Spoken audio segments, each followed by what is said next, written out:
Dale Not Dale Podcast. What up, Bonnie? What up? We got a guest here. We do. We got a special guest host, two-time on the Dale Not Dale Podcast now, Mr. Trey from the Fae. Yes, sir. What's up, big dog? Happy to be back. Thanks for having me back, man. This is an awesome opportunity. Yes, you know, actually, this is a first, I think. it's the first time we've ever done a guest host. It's the first time we've done a guest host, and it's the first time we've done an intro with a guest. Yep. Oh, Dude, a lot of first, man. Yeah, the dude. first for everything. Hey, man. The reason he's here more so, we got a guest coming on today, Adrian Yanez, UFC fighter. Got connected to this guy, seen his followers. He got a big following. He's got a lot of followers, and one of them was Trey. So I sent Trey a message, hey, dude, I got this guy coming on. He's like, oh, shit, dude. I'm a big fan. My buddy, him you and Chase, big fans. Absolutely, man. And so when you told me that, I was like, all right, I got an idea. I side text Vaughn. I'm like, Vaughn, what you think about this? He's like, yeah, let's do it. Like, bring you on as a guest host. So I said, one, you know UFC, you love it. Big fan. I think it'd be a cool opportunity. You could ask some stuff that, you know, we don't know. I know UFC. I watch it, but I don't know as much as, you know, you're a super fan for sure. Yeah, definitely. So I thought that'd be a good mix. Just kind of like whenever Rogan had Tony Hinchcliffe on when he had Ric Flair on, because he's a big Ric Flair and wrestling fan. So that's kind of what was in my mind. So, yeah, we got you here, man. Awesome, dude. That was, like I said, I feel like a Make-A-Wish kid. Get to meet one of my favorite UFC fighters, dude, man. We watch Adrian every time he fights, and, man, I love the guy. I love that he's a local guy from Houston. Yeah, he's from LaPorte, man. Like I said, I had a customer that grew up with him, and he said his name. I looked him up, and I was like, man, he's got a big following. And I was like, I looked at his record, and I'm like, okay, he's a real deal. Like, he's not just happens to fight in UFC. This dude's fights on main card. Yeah. I mean, he fights the big cards, Won too. his first, 5 fights in a row, dude. Yeah, no, that's going to get you up there. No It's going to get kidding. you some followers for sure. I'm still 0 for 0. Dude, I think Vaughn should fight somebody. Dude, I don't too. need to. Y'all both have the build of an MMA fighter. Let's go, dude. And I know- everybody has the build of I an know MMA it's fighter. because y'all work out and shit. But Vaughn don't like, work out. I don't. I'm talking about length. I'm talking like, dude, your legs and your arms are a good length to be get yourself in a karate. All right, we're stance. gonna get him in a fight. Yeah, Dude, we will. my legs are perfect to run. What do you weigh? What's your walk around weight? My walk around rate, I weighed this morning at 183. So we could probably cut you down to like 170. Oh, that wouldn't be good. Huh? Dude, I'd look Hey, unhealthy. I'm 220, so I go to 205. Yeah, I feel like you could probably drop down to light heavyweight. Dude. You tear it up on light heavyweight. John Bones Jones is lucky he moved up to heavyweights, Yeah, because he he would have caught these hands. A Michael Bisping over here. Dude, This man, I always liked him. you talk more shit. I know, because that ain't gonna happen. I would do a celebrity boxing match though. Just wait till we get Adrian in here. I'm gonna get some hooked up. I don't want to fight a real fighter. I'll fight like another TV uncle. Are Uncle Jesse. there any like TLC TV uncles other than Uncle Dale? We can find one. There's Nick. Yeah, my brother-in-law. Dude, hell yeah. Yeah, he's like 5'6", 140. Oh shit! Hey. Throw him to Adrian. It's like old UFC. It's going down. Nick would be bored in a fight just like he's bored everywhere else. Poor guy. Oh man, yeah. So, yeah, we're excited, man. We're gonna have the UFC fighter bantamweight, right? That's 135. I think he fights 135. at. We're gonna have him in today. So this is gonna be fun. Dude, I'm excited. Also, I'm excited Trey's here because you can talk to UFC, like Dale was saying. I do not follow it religiously at all, but I do like it. Yeah, all the big cards, I'll watch them because a buddy or somebody, the big ones, everybody's got them. Yeah, man. The big ones is where it started out for me. I was like, I just gotta watch these big ones, but like, there's something about waking up. And a lot of it has to do with it being outside of NFL season right now. Yeah. If it was NFL season right now, I'd be more hype about football than UFC.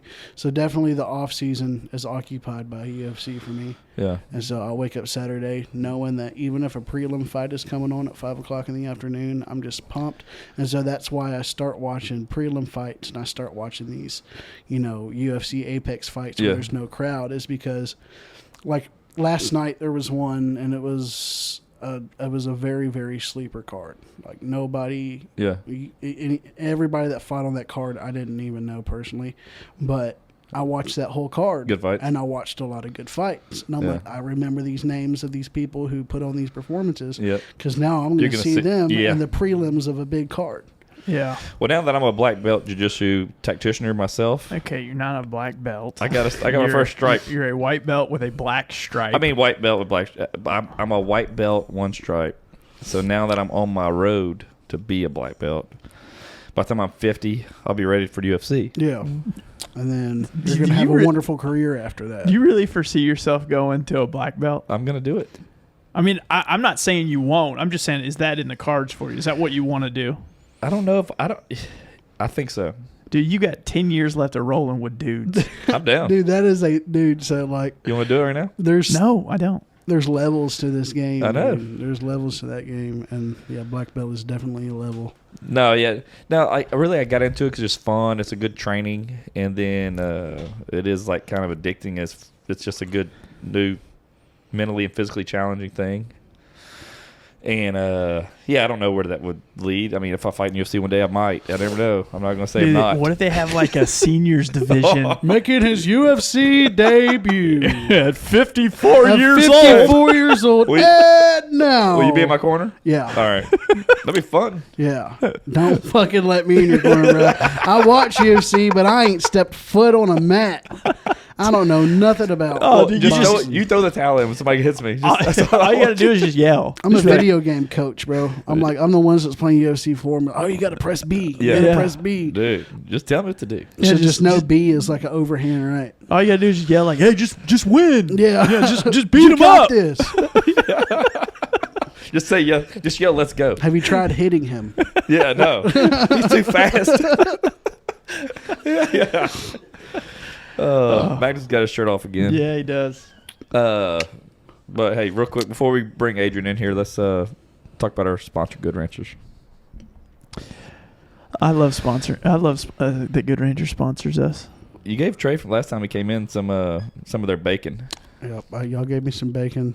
Y'all graced me with some bacon. Dude, I think I might have something else for you to take with you if you're going straight home. Some sausage. They've got good stuff, man. They just started pork.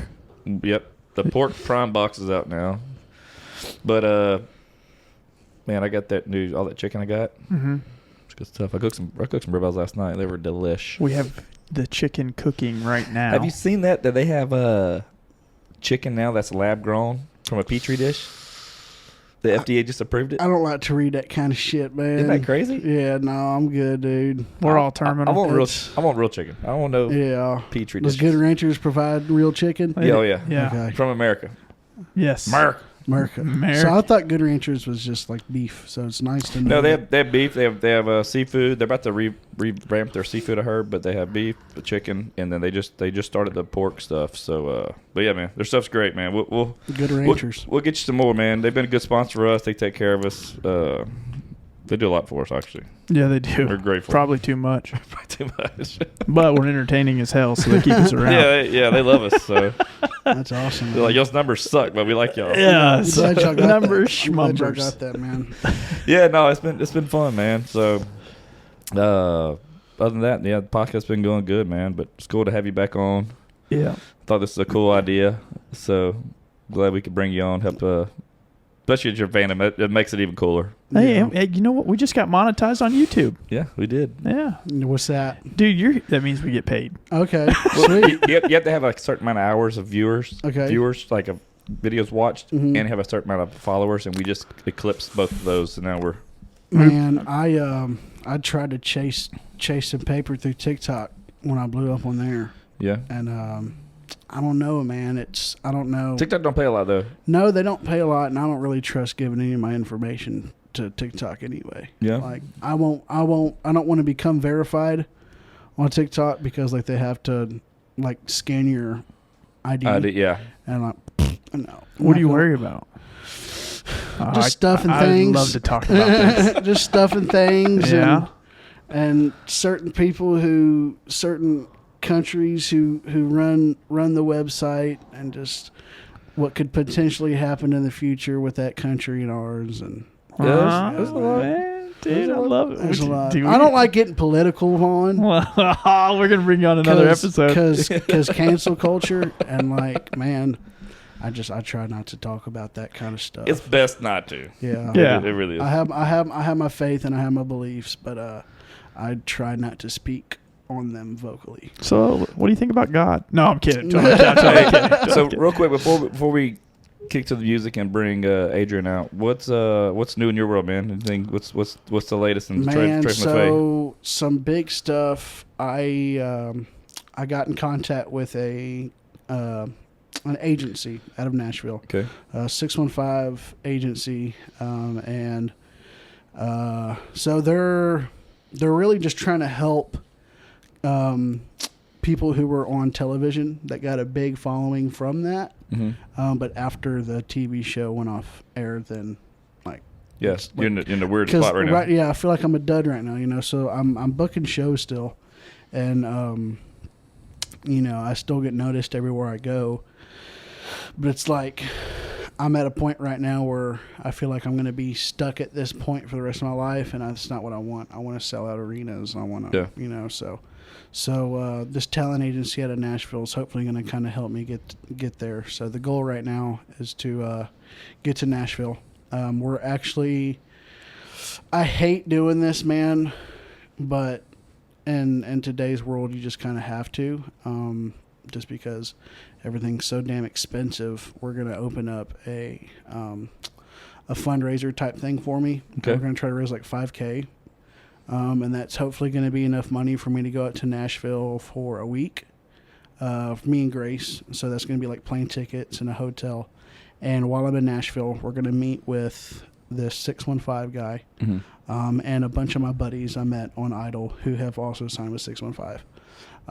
So the goal is to raise that, get to Nashville sometime next month. See what's going on out there, man. I have a buddy out there who needs a roommate. So, Nashville is kind of where my eyes are right now. Well, let us know about the fundraiser, man. We'd like to help out. And like I said, we like to, anything we can do to help share, stuff like that, we'll do it. I don't want to do anything for free. So kind of what I'm thinking is setting up a meet and greet / fundraiser concert. And I'll like sing for an hour and I'll be like, here's my Cash App, Venmo, PayPal. Yeah. Y'all feel free to donate. And I'll sing y'all some music for an hour, take some pictures, sign some autographs, and see what I walk away with. Dude, well, let us know. We want to be there. We'll help promote it for you. That's awesome, dude. Yeah, that's something I want to go to Nashville August 18th through 24th. Okay. So like the beginning of August is probably when we're gonna jump on it, man. Yeah. No, we're working on it right now. I'm so focused on writing music because I have to take original music to Nashville. Okay. They don't fuck with covers over there. Yeah. Hey, man, you got to bring the originals. You got to bring some fire, dude. Yeah. I know when we went seeing you, some of your originals you sang were really good. I really dig those. I'm a pretty good songwriter. I feel like I also have a buddy who helps me out a lot, who's had experience with some big time names like Whiskey Myers and stuff. Oh, nice. So. Well, good, dude. Well, just keep us posted. We'll do what we can, man, and I'll share it on my personal, and we'll do stuff and try to help you out however we can. I appreciate it. But I guess let's get Adrian in here, man. Let's see what this guy looks like. I might try to take him. You never know. Yeah, right. If you don't, I will. I ain't doing nothing. I'm going to throw him from Vaughn. We're not doing that. All right, let's start the music. I'm tapping out. Uncle Dale and Vaughn with stories to unfold. So sit back, relax, and behold. We discussing life and all its ups and downs. Tune in from your side of town. Talking pop cultures, movies, and TV shows. Giving the thoughts and much more. This shit is style, clothes, and gadgets galore. Keeping you entertained, you'll be begging for more. Cause we gon' laugh and hey, maybe even crying. But one thing's for sure, you'll be smiling. Cause Uncle Dale and Vaughn are at your side. So come along, join, and let's ride. They bring the heat, and the guests are supreme. They ain't just a duo. All right, we're in. We're rolling, dude. We're rolling. Okay. We're here. We got a full house today. We got special guest host Mr. Trey from the Fae. Howdy. Trey Louis. Howdy. Some star power here. I know. And then we got the one and only Adrian Yanez from the UFC. Oh yeah, Local boy too, man. Oh yeah, here, Houston guy. You know, right LaPorte, around. Texas. A LaPorte, LaPorte yes, Bulldog. Yeah, one of those. There you go. Yeah, so when I came across you, we talked online and told you about this. I seen one, you have a good following. Then I seen Trey was following you.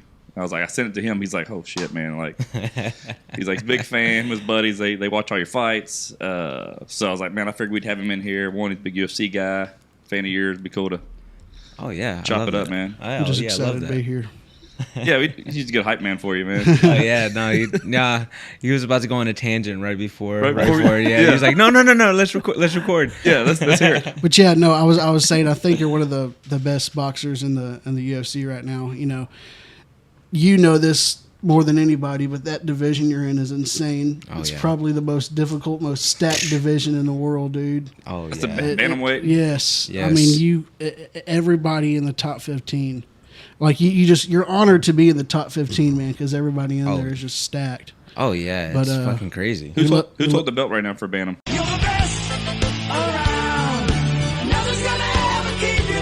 Ladies and gentlemen, and Vaughn, What? guess what? What? Good Ranchers done did it again. I thought they stopped at the best beef in the country. Then they got sensational all-American chicken too. Surely they couldn't redefine another protein source only from American farm, but guess what? What? They did it. Introducing Good Ranchers Prime Pork, 100% American pork, the steakhouse quality. Oh man, you might be thinking I was. Oh, I'm sorry. You might be thinking I've never heard of prime pork before, and that's the problem. Why? Prime pork has amazing marbling, just like prime steak. It's also 25% more tender than regular pork. If you're ready to experience pork in all the meat in its prime, it's time to give Good Ranchers a try. Why haven't you used Good Ranchers before? If you're listening to this, why? Okay, go ahead, Bunch. I'm talking about the kind of quality that will make you question everything you thought you knew about pork. I've got questions, and pork is on top of that's one of the top questions I have. Yes. About pork. Yeah. But guess what? So head to goodranchers.com, use our code today, DNDPOD. Change the way you buy pork, beef, and chicken today. Make sure you go to goodranchers.com, explore all the American cuts of prime pork, prime beef, and better than organic chicken. If you tried their beef and chicken before, you know what? It's amazing. Now you got to try the prime pork at least once. Trust me. Use my code DNDPOD for $30 off your box at goodranchers.com. Now's the time to get American meat conveniently delivered to your door. Remember, go to goodranchers.com and use the code DNDPOD for $30 off of your delivery of America's best beef, chicken, and prime pork today. Good Ranchers.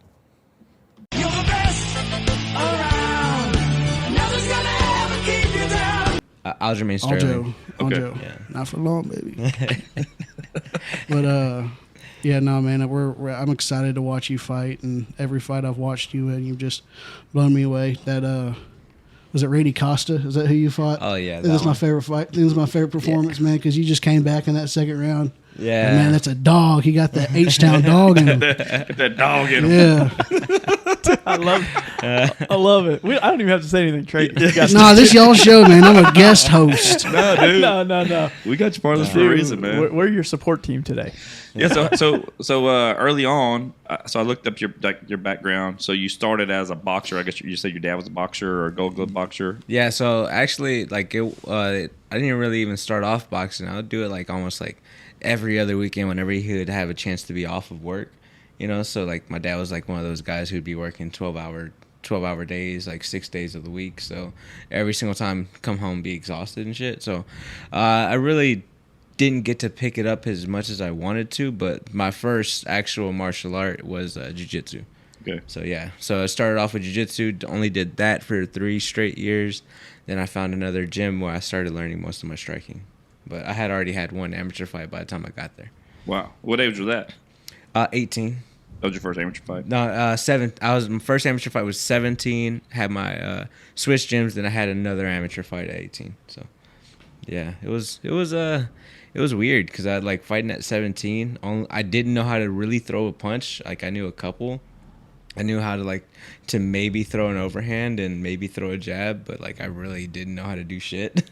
So I went in there just as a 4-stripe blue belt, just trying to take somebody down and just beat the guy up. And then at the time too, I was just 17 and I was fighting a guy that was 23 years old, so I was really terrified. I was like, I'm fighting a grown ass man right now. Oh my gosh. What, man, that's got to be. I don't know, man. I don't know if I want to get in the ring and get knocked around, dude. Well, that's like Raul Rosas. Oh, yeah. How old's he? 18, Yeah, 17? yeah, but I think he's about to turn 19 pretty soon. But yeah, no, that's a as far as age, that's a boy amongst men. But he is a talented fighter. We'll see how it is next time he comes out. I don't think that first time out was. Oh yeah, quite yeah. good. He had a good debut, but then his second fight, they put him against this is where his first fight was against a really good guy, but was just one of those guys that would hang around. Nothing bad to say about him. He's a good fighter, but the guy was able to he made one slip up. Rosas took his back, choked him out, and then his next fight, they were trying to build him up they're trying to build him up right. So with the guy they got, Christian Rodriguez, that guy knows how to wrestle. That guy knows jiu-jitsu. He knows how to strike. So that next level up was just hey, we're going to test the waters out, see where you're at. Ran into that guy and, what happened. He got 3-round lost the unanimous decision. So, yeah, that was a good fight for him to have because he needed that, and he needed that early. He His didn't need that opponent's late. ranked now, isn't he? Yeah, I'm not sure. I think don't think so. Chris. Is that who was Chris Gutierrez? No, not Chris Gutierrez. Christian Rodriguez. Okay, yeah. My bad. So, I mean, you started early, but from what I've seen, your amateur career, you're undefeated though, right? Yeah, 6-0 as an amateur. They, I think if you look on there, it says I only had 4, but I had 6. But that was started off in 2011. I was still in high school at that time. And I remember missing school for a fight. So I was yeah, it was weird. It was weird having to explain that one. It was yeah, no, I went to go fight somebody. It was competition, sanctioned. It was weird. I remember telling my math teacher, telling her, I was yeah, this is what I do. And she was she was an older white lady, you know, and she just explained it to her. She's why in the hell would anybody want to do that? And I'm oh, I'm sorry. She's you're too smart. And I'm not really. I mean, she does have a point, though. You got to admit. Yeah, why would you want to do that? Yeah. That's what I was saying. I don't know. I was actually just talking to my media guy last week. He's man, it's because I was at the PI and I look around, everybody around me, and they're man, look at all these phenomenal fighters here and all that stuff. And I was yeah. I was and you're covering one of the guys' story. And he was yeah, man, wonder why they all do it. And I was cue the childhood trauma music right now.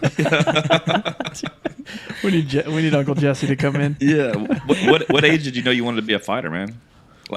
Really fight?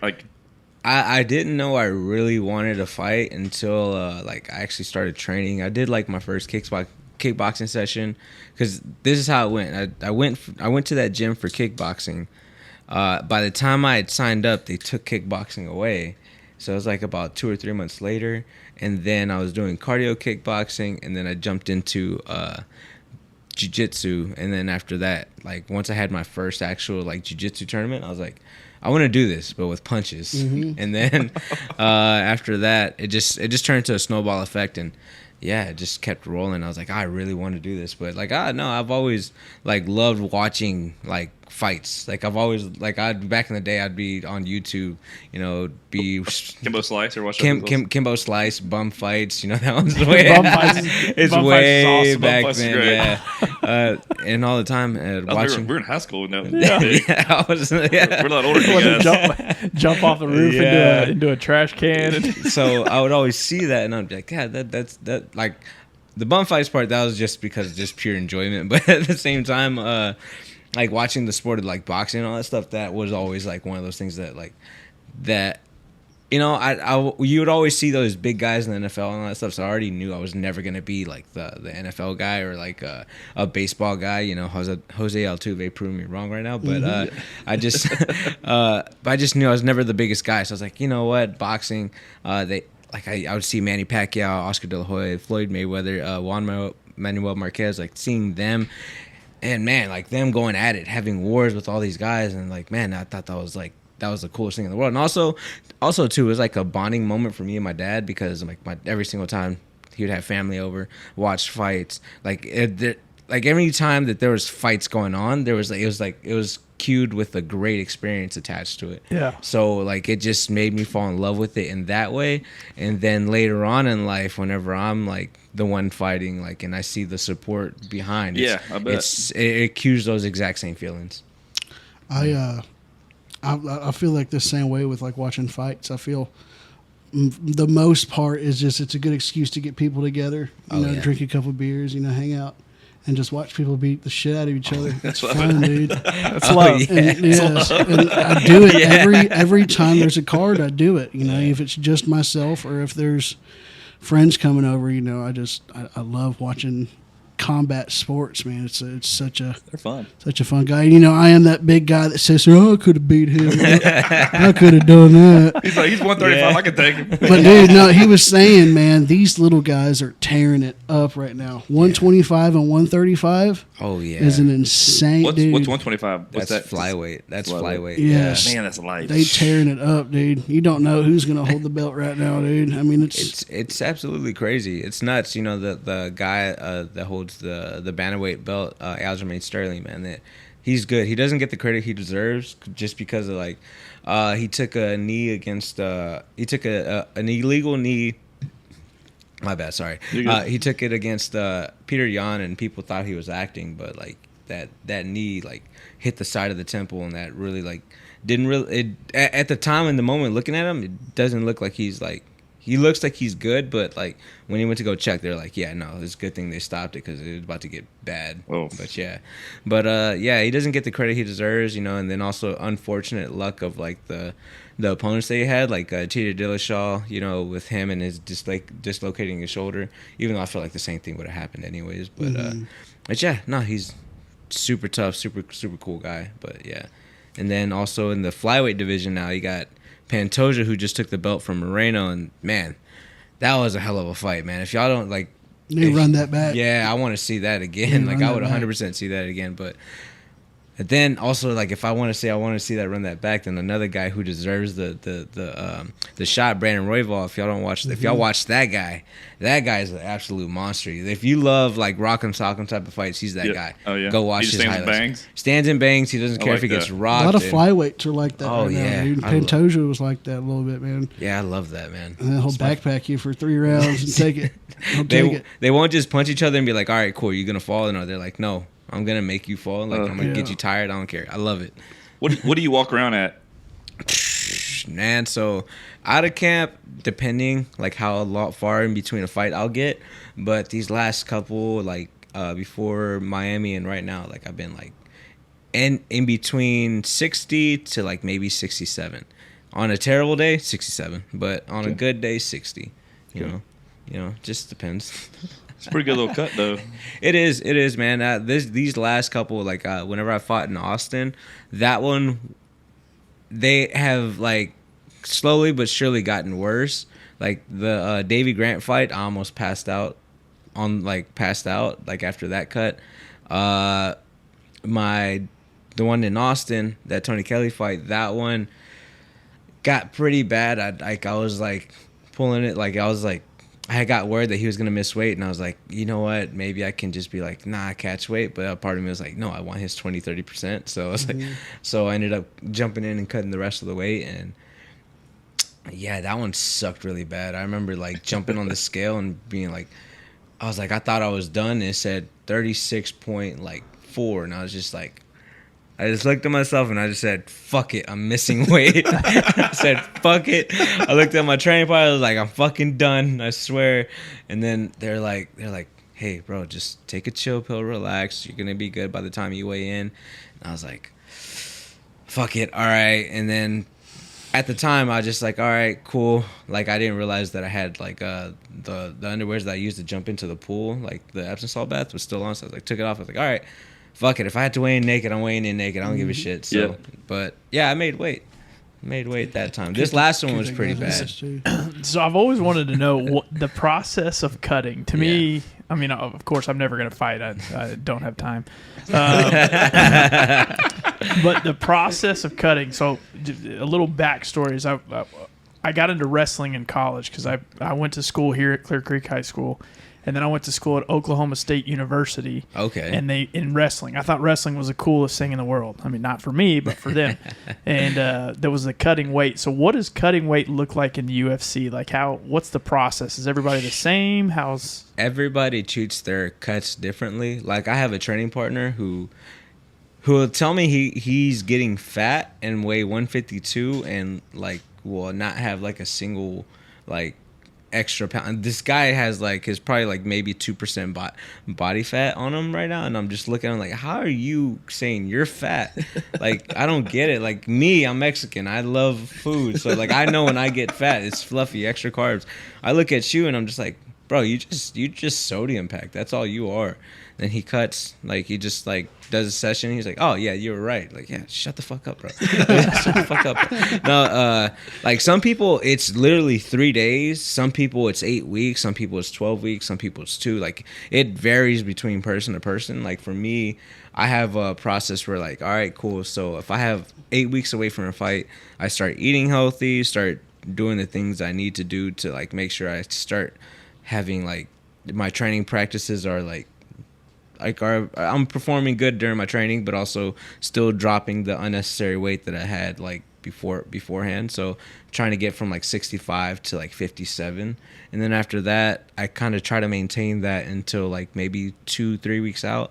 And then after that, then it gets a lot more stricter and be like, all right, cool, I can't have the soda that I wanted, but I can have a little bit of extra fruit that I want and all that stuff. It just depends. And then the week before, so Saturday to Saturday, no, actually Friday to the Friday, I start Friday. So usually I start like a fiber load, so I end up just shitting my brains out I love doing that. I love doing that. So for the whole weekend. I love that. So yeah, so that's what you do. That process is probably the worst process, because like like the UFC sends me like a list of like, hey, you need this, you need this, you need this, and I'm just like, fuck, I already know what it is. I already know what y'all want me to do, so fuck. So I end up sitting there going through my grocery list and just being like, yeah, they really want me to really fiber load this time around. I think they think I gained too much weight. They think I'm fat. So I'm like, all right. So do that, and then after that, that's whenever we start doing the water load. And that's, to me, is the worst part, because it's you're just like chugging 2 gallons of water every day. That's a chore. Yeah, and it sucks, because then like so that Monday, like the worst for me is that Monday is I'm still going to my training sessions. I'm still here in Houston. All right, cool. So I'm in LaPorte. I have to drive to the Heights, and in the morning it's nice. It's like 25-35 minute drive in the morning. Those sessions where I got to go later on at night, like at 6 o'clock, those are the ones that piss me off, because every single time you get out, 225 is just stacked with those plants. So I'm sitting there just like in traffic, having to piss my, like I am mad, I am angry. I'm just like, what the fuck, guys? Get the fuck out the way. I'm about to piss myself. Get the fuck out the way. So, you just got to throw that thing in a bottle. Yeah, man, I learned last time. Yeah, dude. No, man, and it just starts running through you that like you think it might be like a like, oh man, just a small leak. Nah, that small leak turns to, as soon as you break the seal, it just it's fucking done. Just goes. You might as well sit when you pee. Yeah, you don't need to get up. Man. That would be tough. 2 gallons of water is. Oh yeah, but then what I like to do is I like to do like a 24-hour fast before the weigh-ins. So if I weigh in at 10 a.m., my last meal's at 10 a.m. Thursday, until like after I weigh in like 10 a.m. Friday. So everything stops. I might stop drinking my water maybe like around 11 or 12. But as soon as you take that last sip of water, you're so happy you're done with it, but 2 hours later you're just like, fuck, I wish I had some more water. And then that next day you're just like, why the fuck was I complaining about 2 gallons of water? I'm fucking dying right now. I bet. Yeah. So y'all do.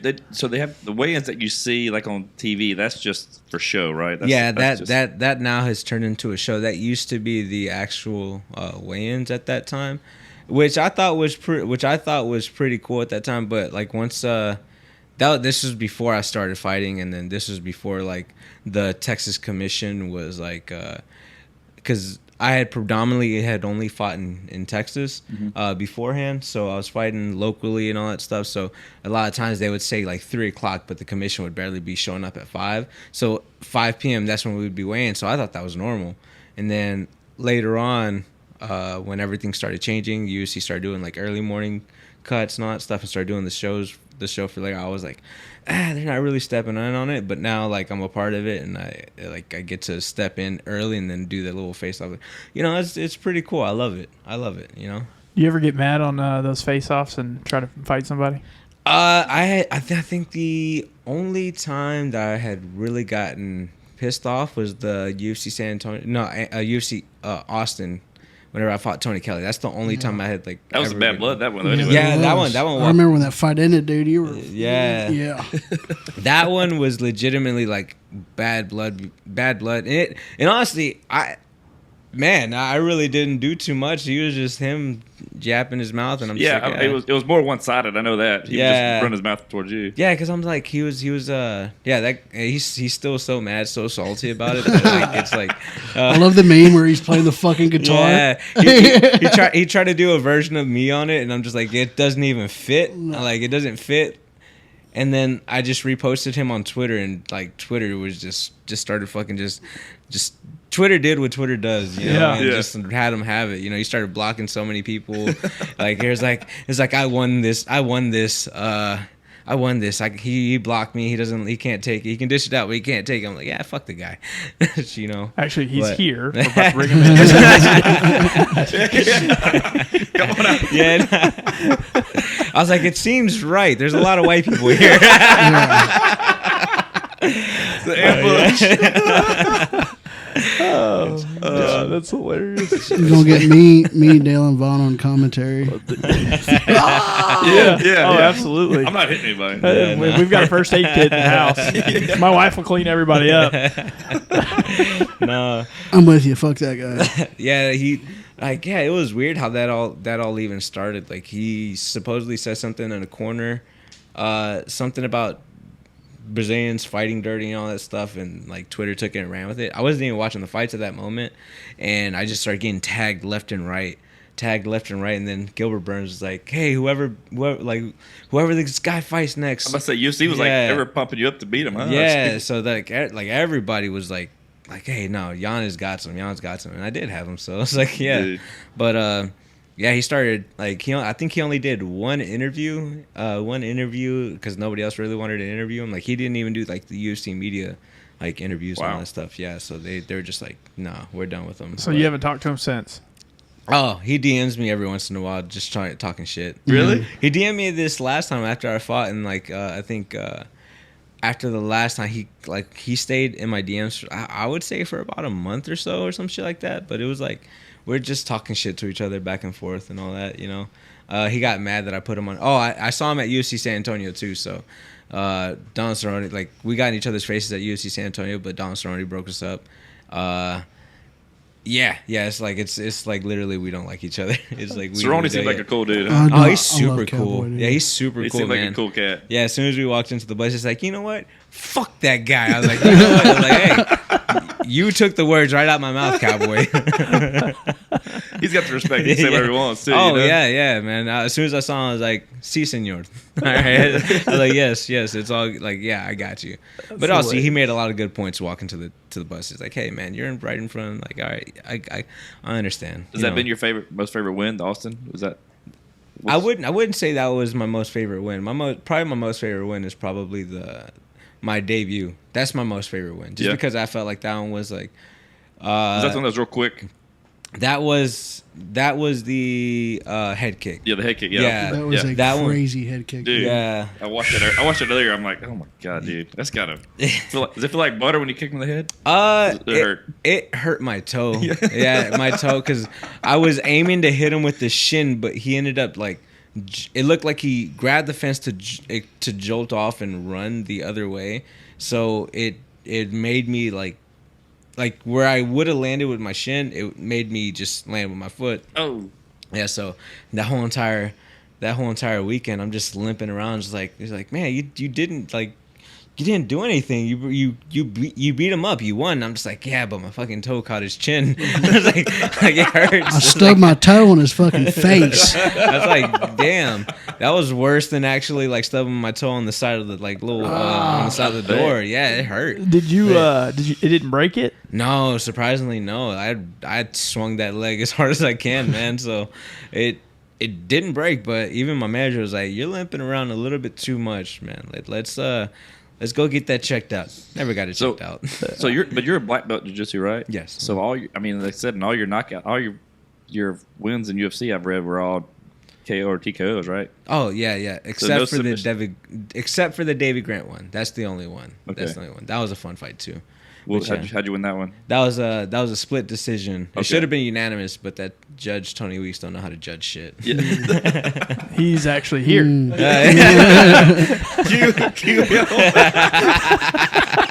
them UFC judges, dude, sometimes they'll ruin a whole card, bro. Yeah, well, it's like, it's not even the UFC judges. It's they're appointed by the commission. So they're appointed by the commission to work events.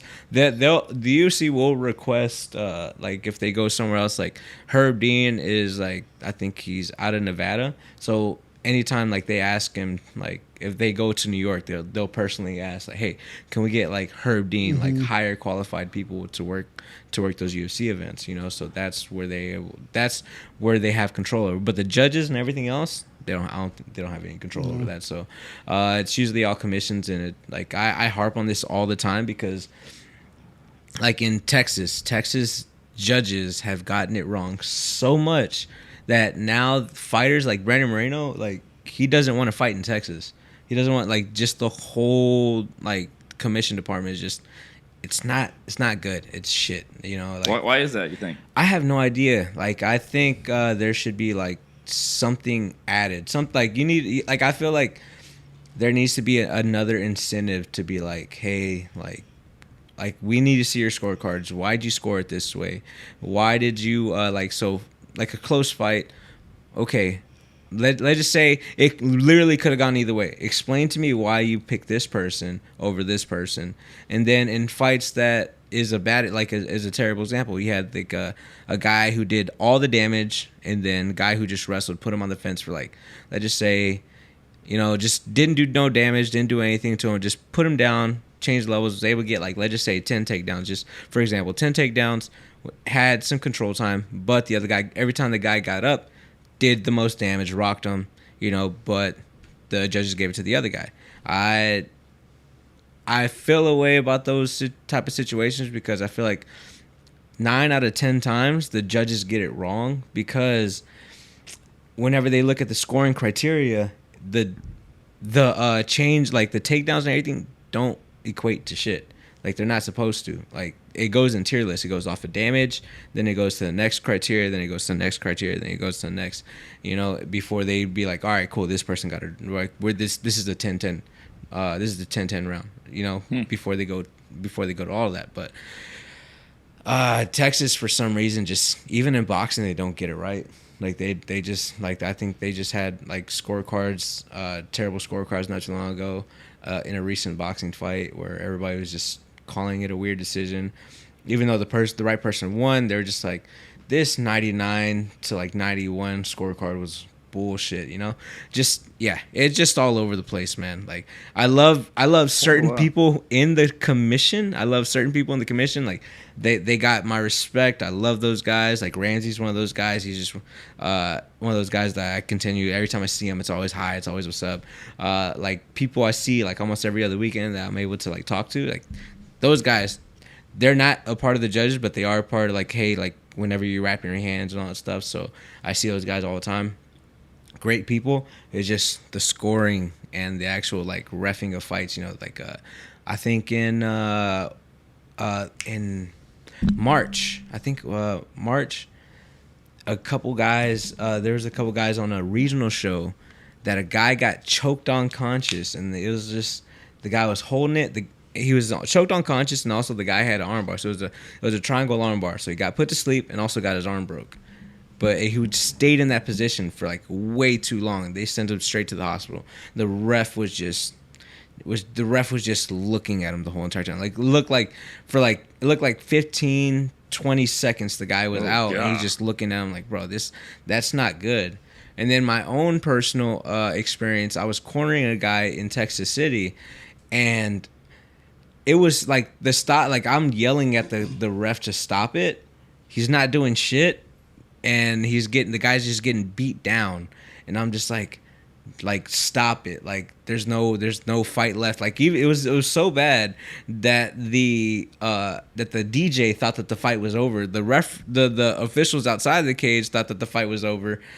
So the DJ's sitting there playing the music, and the fight's still going on. I'm just like if I had a towel at that moment, I was gonna throw it. But man, the guy was just sitting there, just looking there. And I even go inside the cage like, "Are you a fucking idiot, bro?" Like he took way too much damage for my liking. I'm like, man, look, I can understand letting the guy fight, but the guy's he's just like every time he got hit was just bouncing. I'm like, hey, stop, He's dead. Stop, man. Dude, That's why it's kind of hard for me to like criticize early stoppages. Is like, especially, I mean, if it's like your favorite fighter, Yeah. it's like, man, if you just gave him a little bit more time, he'd have came back. But like, at the same time, you have no idea from a fan standpoint on a couch how much damage that really had a toll on him. Like, it doesn't look, for example, the Aljamain Peter Yan fight, you know, like it didn't really look like a crazy knee, but from somebody sitting on the couch, I have no idea how much pain Aljo's in. Yeah.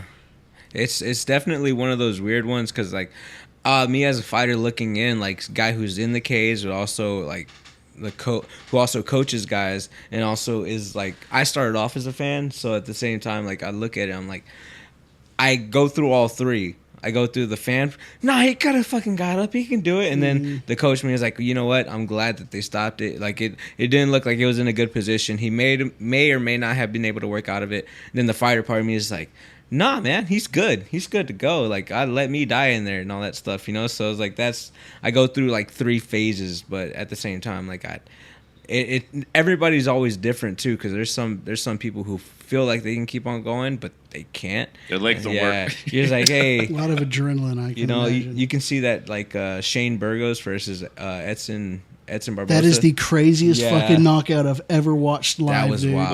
What happened in that one? So they're fighting, having a great fight. Then Barbosa just throws a hell of a right hand, hits the guy, and in that moment, everybody's looking because they look like they're still going to continue to fight. You just see Burgos just starts taking steps back, and he just starts like falling down, and it just optically you're just like, what the fuck just happened? Like that guy just quit. Mm-hmm. But then you look at the replay and they zoom in on his eyes and you just see him get hit. He was rocked. He's for a second, for like he was trying to will, like a doctor explained it. His mind was so strong that he was trying to will his body into staying in the fight, but his body just said pretty much was like, hey, fuck you, we're going down. So like in real time, whenever they're looking at his eyes are like looking straight, and then ever so slightly they just start to cross, and as soon as they start to cross, you can see him start walking back and falling down. That was wild. I think he was- had a couple more rounds It in was him. delayed. Let him go.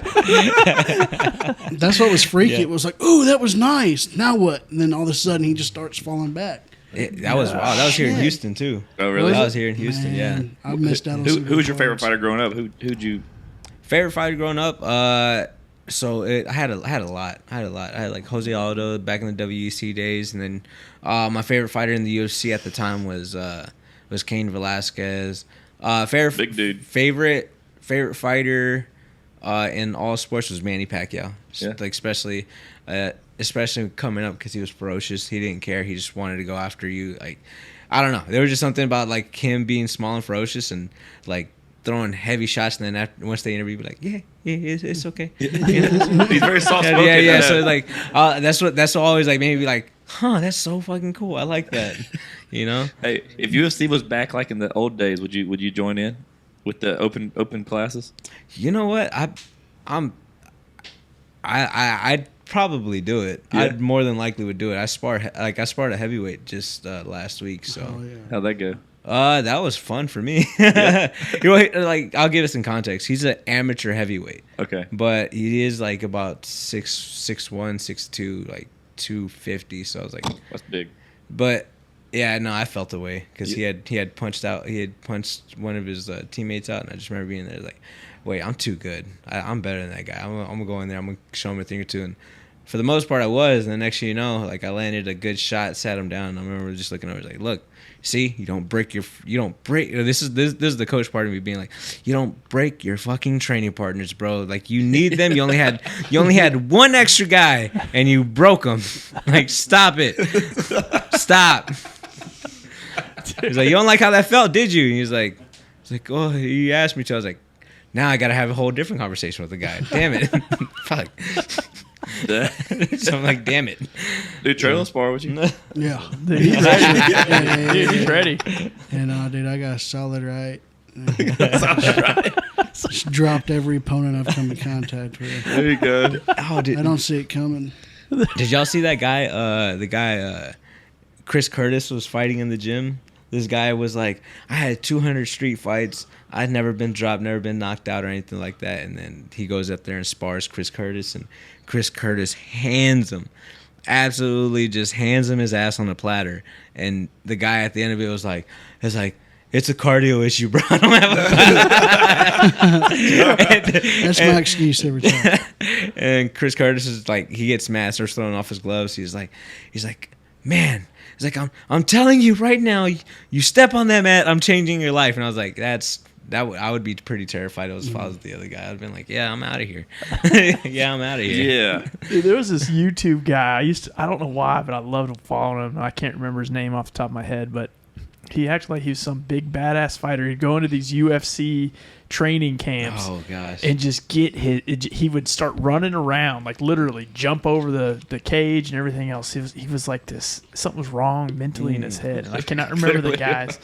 I cannot remember the guy's name. He's famous for it. Okay, if it's that meme guy all over, because me and my training partner still share his meme. Where it's like, I think it's the Charlie Zenoff. There it is. Yeah, we share him every once in a while. It's like, yeah, you beat that guy, but you never beat this guy. And we send a picture of Charlie. You never beat this guy. His record. He always says my record's 287-0. Yeah, he would just walk into like a 24-hour fitness, throw some guy gloves, and be like, "Let's go." The guy'd be like, "What?" And just start getting decked in the face, like, "Whoa, bro!" Charlie Zelenoff. Yeah. Zelenoff. Something like that. Dude, he's a trip. Dude, you fucking crack me up. I don't know if y'all saw this video, but I don't know where you were at, but it was where the TV was. And he's got these two kids, and they're sitting there watching his fight against that's Randy. the shoe store. Yeah, Against Randy, wasn't it? yeah, that was against Randy. Yeah, that one. There's a little bit more context to that video because they walked in and I was sitting there. I was like, because I'm working with Space City now, like Space City Collective shoe store. Yeah, got like don't look at my shoes right now. They're not the ones that they get. Yeah, I got some forces. Leave me alone, guys. But yeah, we walk in there. We're doing something. We're shooting some content with them, and the next you know, those guys walk in. I think they were trying to sell or do a trade. And they walk in, they have my fights going on and all that stuff. They just start, you see one of the guys start looking, then you start looking, they start watching the fights, and then my camera guy is like sitting there just looking at me. I'm just like, what's going on? He's like, the other guy's like, damn, that kid's getting pieced up. And I just look over. I look back at my camera guy, and my camera guy is like, looks dead into my eyes and just goes, yeah, man, that guy in the blue shorts sucks, right? And I'm just like, I was like, damn. I look over at the guys and I look at my media. I was like, all right, just roll it. Let's roll it. I'm like, so you pretty much like they were already playing with fire. He just added lighter fluid. He was like, fuck it. He said, fuck it. Let's just fucking burn these guys. And I was like, all right. And then one of them actually was like, oh shit, no, that really is him. And the other guy just was like, nah, the whole entire time. It was hilarious. He actually left his friend at the store. Like, he took off after that phone call. Just never, probably left his friend, yeah. It looked embarrassing, man. It felt like secondhand embarrassment from the guy. I'm not going to lie to you. After that was posted, I was like, because I'm just one of those, I don't know, I'm way too nice. My camera guy is like, you're just way too nice, man. I was like, yeah. That's what I love about you, though. This is like, I'm just sitting back. I'm like, man, don't tag him. Actually, let's try to blur her face out. And he's like, no, we're not tagging him. Let's own this kid. Yeah. I was like, no. And pretty much he's just like, look, man, this is the first time you ever meet an online troll person. He's like, I was like, yeah, that might feel good. But then at the same time, I was like, I don't feel good about it. But he was like, I'm telling you, don't feel bad about it. Because somebody would do that to you. I was like, yeah, you're right. Put it out. Yeah. So, yeah. And then... That's hilarious. I did see it on your page because like they share. So what is that? Basically, it's like a sneakerhead store, right? Sneakerhead store. They got all the hype beast stuff and all that. Yeah, every time I walk in there, they're like, hey, look what we got. And I'm like, oh, how much is that? Is that like $200? They're like, bump that price. They're like, hey. I'm like, well, what do you mean? They're like, that's 5 G's right there that you're holding. I was like, what the fuck? Yeah. Like, why is this in my hand? Put this on the counter, bro. 5 G's. Yeah, why? Where are they located at? It's right there off of 45. I forget the street. It's off of 45, but you got to go past the belt. You got to go past the beltway. Okay. Just a little Probably bit. Fuquay area. Yeah, just around. Just a little bit past Fuquay. Yeah. Okay. Yeah, it's a man. Shoes, man. They had like some Travis Scotts. They're like 5 G's, and then they started. They play. It's not out yet. We haven't put out the content yet, but it's they're telling me to guess how much each pairs of shoe cost. Yeah. And I'm sitting here like, oh man, these are probably 1,000 maybe. Like, they're in the case. They're 1,000. They pulled some shoes up for me. They're like, how much do you think? He's like, I don't know, maybe like 7,000. He's like, bro, you're underselling this shoe. This is a $15,000 shoe. He's like, I think so. Yeah. I'm like, fuck. I'm like, all right. But yeah, you go a little bit further down the road, go to Harwin, you can get them real cheap there. I got these boots from old Harwin right here. There you go, man. Hey. You know what? I was just thinking. I was like, you know what? I'm just gonna go shop at Skechers now. Yeah, there you go. Shop at Skechers. Get some of those shoes with like that fix your back. Oh yeah, dude, those are awesome. You can jump high in those. So what'd you fight in before UFC? Were you a pro before then, or? Oh yeah. So pretty much like. You turn pro on the regional scene, so you're an amateur. Consider it kind of like amateurs as the high school, like your high school. Okay. Like you're going out there, you're playing, you're getting your reps in and all that stuff, getting you prepared for college, which is the regional scene here. And like you got regional, like you can go travel for fights and all that stuff. They go Florida, Miami, California, and like in San Jose or wherever like they have fights at Nevada. We got a really good solid base here in Houston with Fury, and then also another Texas one, Elevate. They're coming up. They're starting to do bigger things. Every show's getting bigger. But yeah, like a lot of these guys, they fight on Fury, LFA, and all that stuff before they like get it signed on to a bigger promotion. So. I was with Fury and LFA for most of my pro career, and pretty much like I'm glad I did because they treated me right. Like a lot of these promotions would be like, all right, well, you're gonna get 100 to show, 100 to show up, 100 to show up, 100 to win, and then your per diem is gonna be like $10 a day. I'm like, oh shit, all right. But yeah, here I've always got to fight. Only got to I traveled like about 2 or 3 times. I went to Dallas twice and in Belton, but that's still like 2 hour driving distance to Belton and maybe like 4 hours to Dallas. But that was still fun. It was still fun, even though you had to cut weight on the way over there. But yeah, it was no Bucky stops. Yeah, there, man. On the way back. Yeah, that's my first stop. Yeah, that's my first stop. Every single time that we would travel up there, we always stopped at Bucky's. Just because, man, I had to get that smell. I had to get the smell of the kolaches, man. I had to smell them. And then coming back, I'm like, yeah, this is what I'm getting. So, yeah.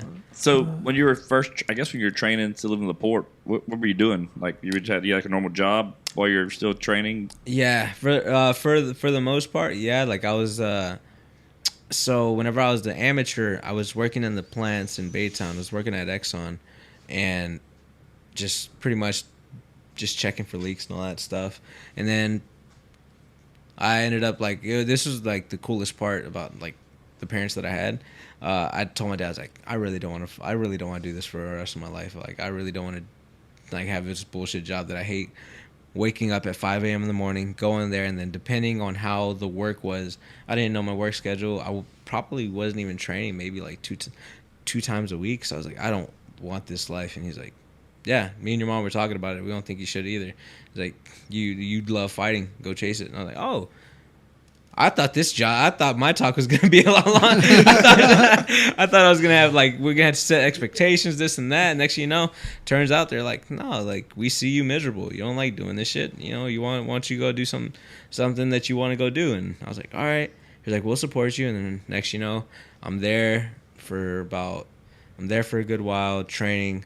And then my coach decides to hire me on as a coach, as assistant. So working there with him for the longest time. And then my dad passes away, and then from there I pretty much had to take the role of my dad's spot at the house and be like, all right, cool, I gotta get a job. But I had to, like, for me, it was so imperative for me to find a job that I was able to go train. And I ended up working at the city at Deer Park, and perfect schedule, 8 a.m. to 5 p.m. My training starts at 6. At the time, it was like 6:15. The pro session was at 7:30. So, yeah, that worked out for me for the longest time until COVID happened. Then that kind of shit on all the plans. But was able to get an early morning workout and then go work and then pretty much go train afterwards, you know. So that was cool for the longest time. And then COVID hit, changed everybody's schedule. And yeah. What were you doing for in Deer Park? I was pretty much the guy that everybody hated to see. Everybody hates to see the code water enforcement guy. Yeah, no, not that guy. Not that guy. That guy, I was cool with that guy. But yeah, I was the water meter guy. I was the guy that checked everybody's water, gave everybody their water bills, and pretty much. Did you hook your buddies up? Say it was less. I wish. You can't do that. No, I didn't really know that. But. Oh, okay. It's Well, no, wait, he's not still doing it. Yeah, no. So. So he said he was good at his job. He just did it. No, and then the one time a month that I hated was the shut-off days. All those days. I hated those days. That's tough, man. It felt like I was robbing people at the same time. Like, every time I go up there, go up to the house, turn their key off. Because I hated, like, I feel like I'm more of, I'm gonna use like the millennial terms, like an introvert. Like, I'm like just I just want to stay away from like any confrontation and all that stuff. And there's like one time I ever got confronted, and that was like I remember just walking out the guy's backyard. And that's also the thing too. There's a couple people, like couple houses where they were in the front, they're in the back, like in the older homes. So I had to go into the back, and yeah, like it gave me it almost gave me a hatred for dogs at times. Oh, I bet. Yeah, you know. So I love dogs, but then man, working there just made me be like, oh man, there's a dog back here. Fuck this dog. He's an asshole. Every time I come by, he's just like fucking just like he's like just foaming at the mouth just to get me. I'm like, ah. But then after I left, I was like, dogs aren't that bad. It's just the owner. And I was like, yeah, but Magnus, bring my dog in. The funny thing, the bad thing is somebody would confront you like physically. It'd be bad news. Yeah. Yeah, I was gonna say nobody. Even if they did get mad at you, they ain't gonna be shit. They gonna do bad. Yeah, I just remember. I remember walking. I was on the phone with my with my coworker, and I was about to say training partner. I was like, but I was on phone with my coworker. And I'm walking out, and then all of a sudden, I just hear, hey! I'm like, whoa, fuck's going on? I look back, I still had the turn-off key in my hand. It was a pretty big tool. It wasn't like no small key. It was a pretty big tool. And he comes up, he just starts talking, he starts yelling. I'm like, hey, bro, like, I got the paper here. You can go read this shit yourself. Go, like, I have the information in front of you. Go look at it. You can do what you want with it. But he wasn't like he was asking me information. I was giving him the information, but he wasn't. He was just like. He wasn't listening. Yeah, he just wasn't listening. He was mad, and I'm like, all right, bro. He starts getting closer to me. I was like, I can't let you get close. Like, I can't. I was like, we can be. And then he starts yelling at me, and I'm just like, oh, that's his 2 amateur fights that are on internet. That's one of them.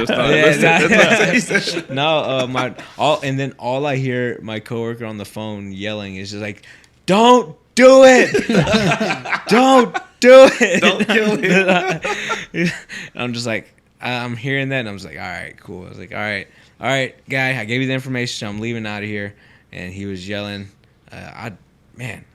It was a whole deal. I remember they had sent me out with somebody the next time I had to go turn his water back on. Like, it took like about 3 days, and I was like, I would be really mad too.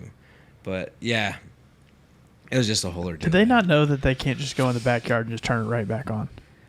We had like a certain lock system that we had. Oh, okay. So, but also there were some wild people that would go in there with bolt cutters and just like, yeah, and then after that, that's whenever the city would get really turned to real assholes and just be like, you know what, just pull that whole thing out. I'm like, I would pray we never got one of those, because that was just like it's a lot of work. It just a lot of work. We go in there, and all of a sudden the guy's like, well, they see us back there taking the stuff out. He's like, hey, I'm like, oh yeah.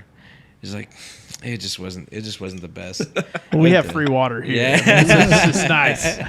Yeah. No, so there was this one time they made me stay a little bit after work because like my boss was a little bit like, he's like, hey man, I got to pick the fighter out the group.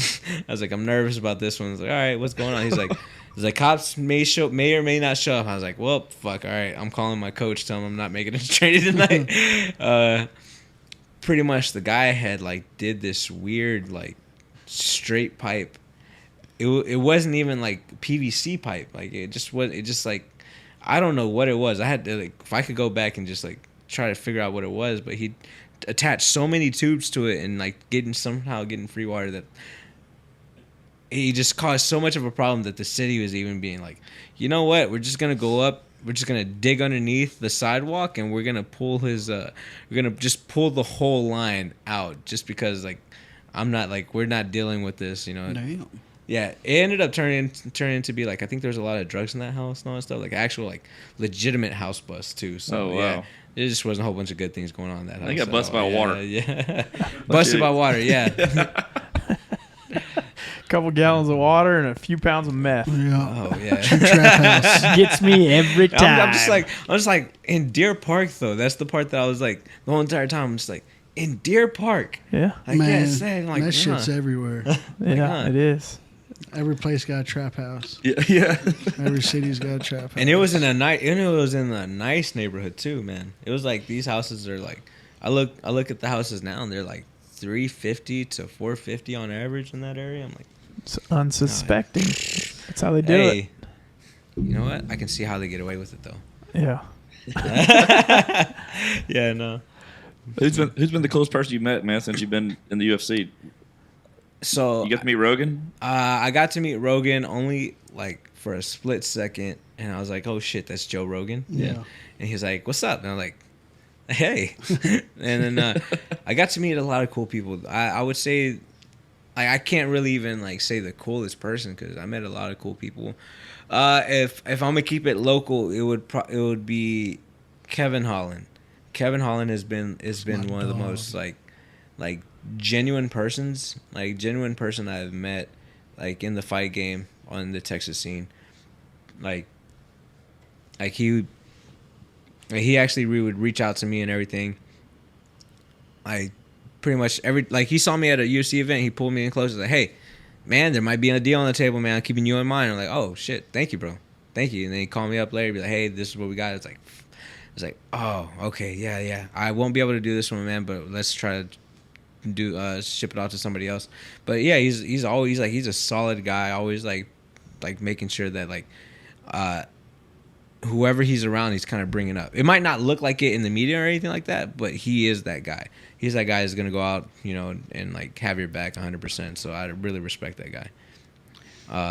Superstar level, Even like going like just like from who I met like outside of Texas, a couple people. I would say Israel Adesanya is one of the coolest guys. He is one of the coolest guys. Like genuine, like wears his heart on his sleeves and all that stuff. Super cool guy. He's made some new highlights lately. Yeah, headlines. Yeah, yeah. No, it's funny. It's funny watching all that stuff because I'm just like, you're a cool guy, man. Like you're a super cool guy. Like and now you're making headlines and all that shit. Like, oh, this is cool, man. He seemed mad. Oh, he was angry. Yeah, I believe when he was saying all that, he was pissed. Oh yeah, truly to his core. And I've never seen Izzy that pissed, dude. Yeah, I kind of went down to like the core thing. He was like, man, he was upset about like how like Duplessis was kind of just like hey, like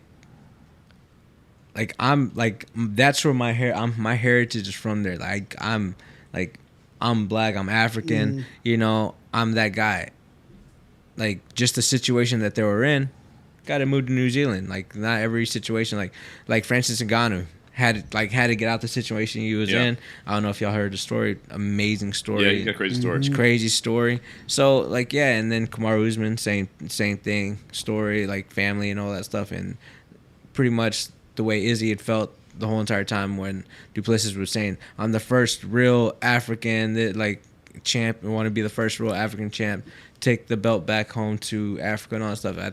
Izzy felt the way because he's just like motherfucker, like I'm African. I'm African. I got it's like you're discounting what Kamaru did, what Izzy did, and then what Francis did, and that's what made him mad. He's like, no, you can't you're not gonna discount that. And then that's what really set him over the top. Like, no, like, hey, he got away with it. He said it on pay-per-view. Hey, yeah, hey, our first sponsor of the podcast was Bison Energy Drinks. Well, the guy is named Jaku Duplessis. Oh, okay. From South Africa. That's like his nephew or something because he just posted. They had pictures. Wow. So he lives here. Dude's a millionaire. Cool dude. Damn. Pilot. All kind of crazy stuff. He fought like in the army in South Africa. Damn. And he just posted some pictures that weekend. He's with him, like, you know, you can collaborate on pictures. Yeah, it's him and him like hanging out in Vegas or wherever the fight was at. So there's some. I didn't know. After all that happened, I seen that. I was like, oh shit, they're related somehow. Yeah, that's wild. He's a big dude too. That's wild. Yeah, no, they all look big. No, I stood next to Izzy and because he went to Dallas last year, and I went out there, you know, because anytime there's like UFC anywhere in Texas, they want to bring local Texas guys put on first and all that stuff. So we went out. I was out there, man. I just remember standing next to him, like, holy shit, like you're like big. He's like, yeah. I'm like, bro, like how? I'm asking how do they make people this big? And I remember seeing Francis Ngannou at the PI he's an animal last year, and I said the same thing. I looked at him like, I didn't realize they made people this big. Like, this is fucking ridiculous. Like, I'm not gonna lie. If you're ever mad at me, or like something that you said, I would say sorry. What if you got pulled Francis in the UFC fight and all the weight classes were open? Oh yeah, nah. Immediately, like, hey, look, hey, let's go. We're let's go. Oh. Yes, hey, Francis, you can have my money too. I'm done. Have you seen Alex Pereira in person? Yeah, actually, I saw him in Miami. I was terrified at his aura. Like, I was like there was this. He has that aura of just being like, like fucking like he's so stoked that he's there. He's so blank faced that even like being in the elevator with him, you're just like, damn. Were you in the elevator with him? I was in the elevator with him. Fuck Yeah, that, dude.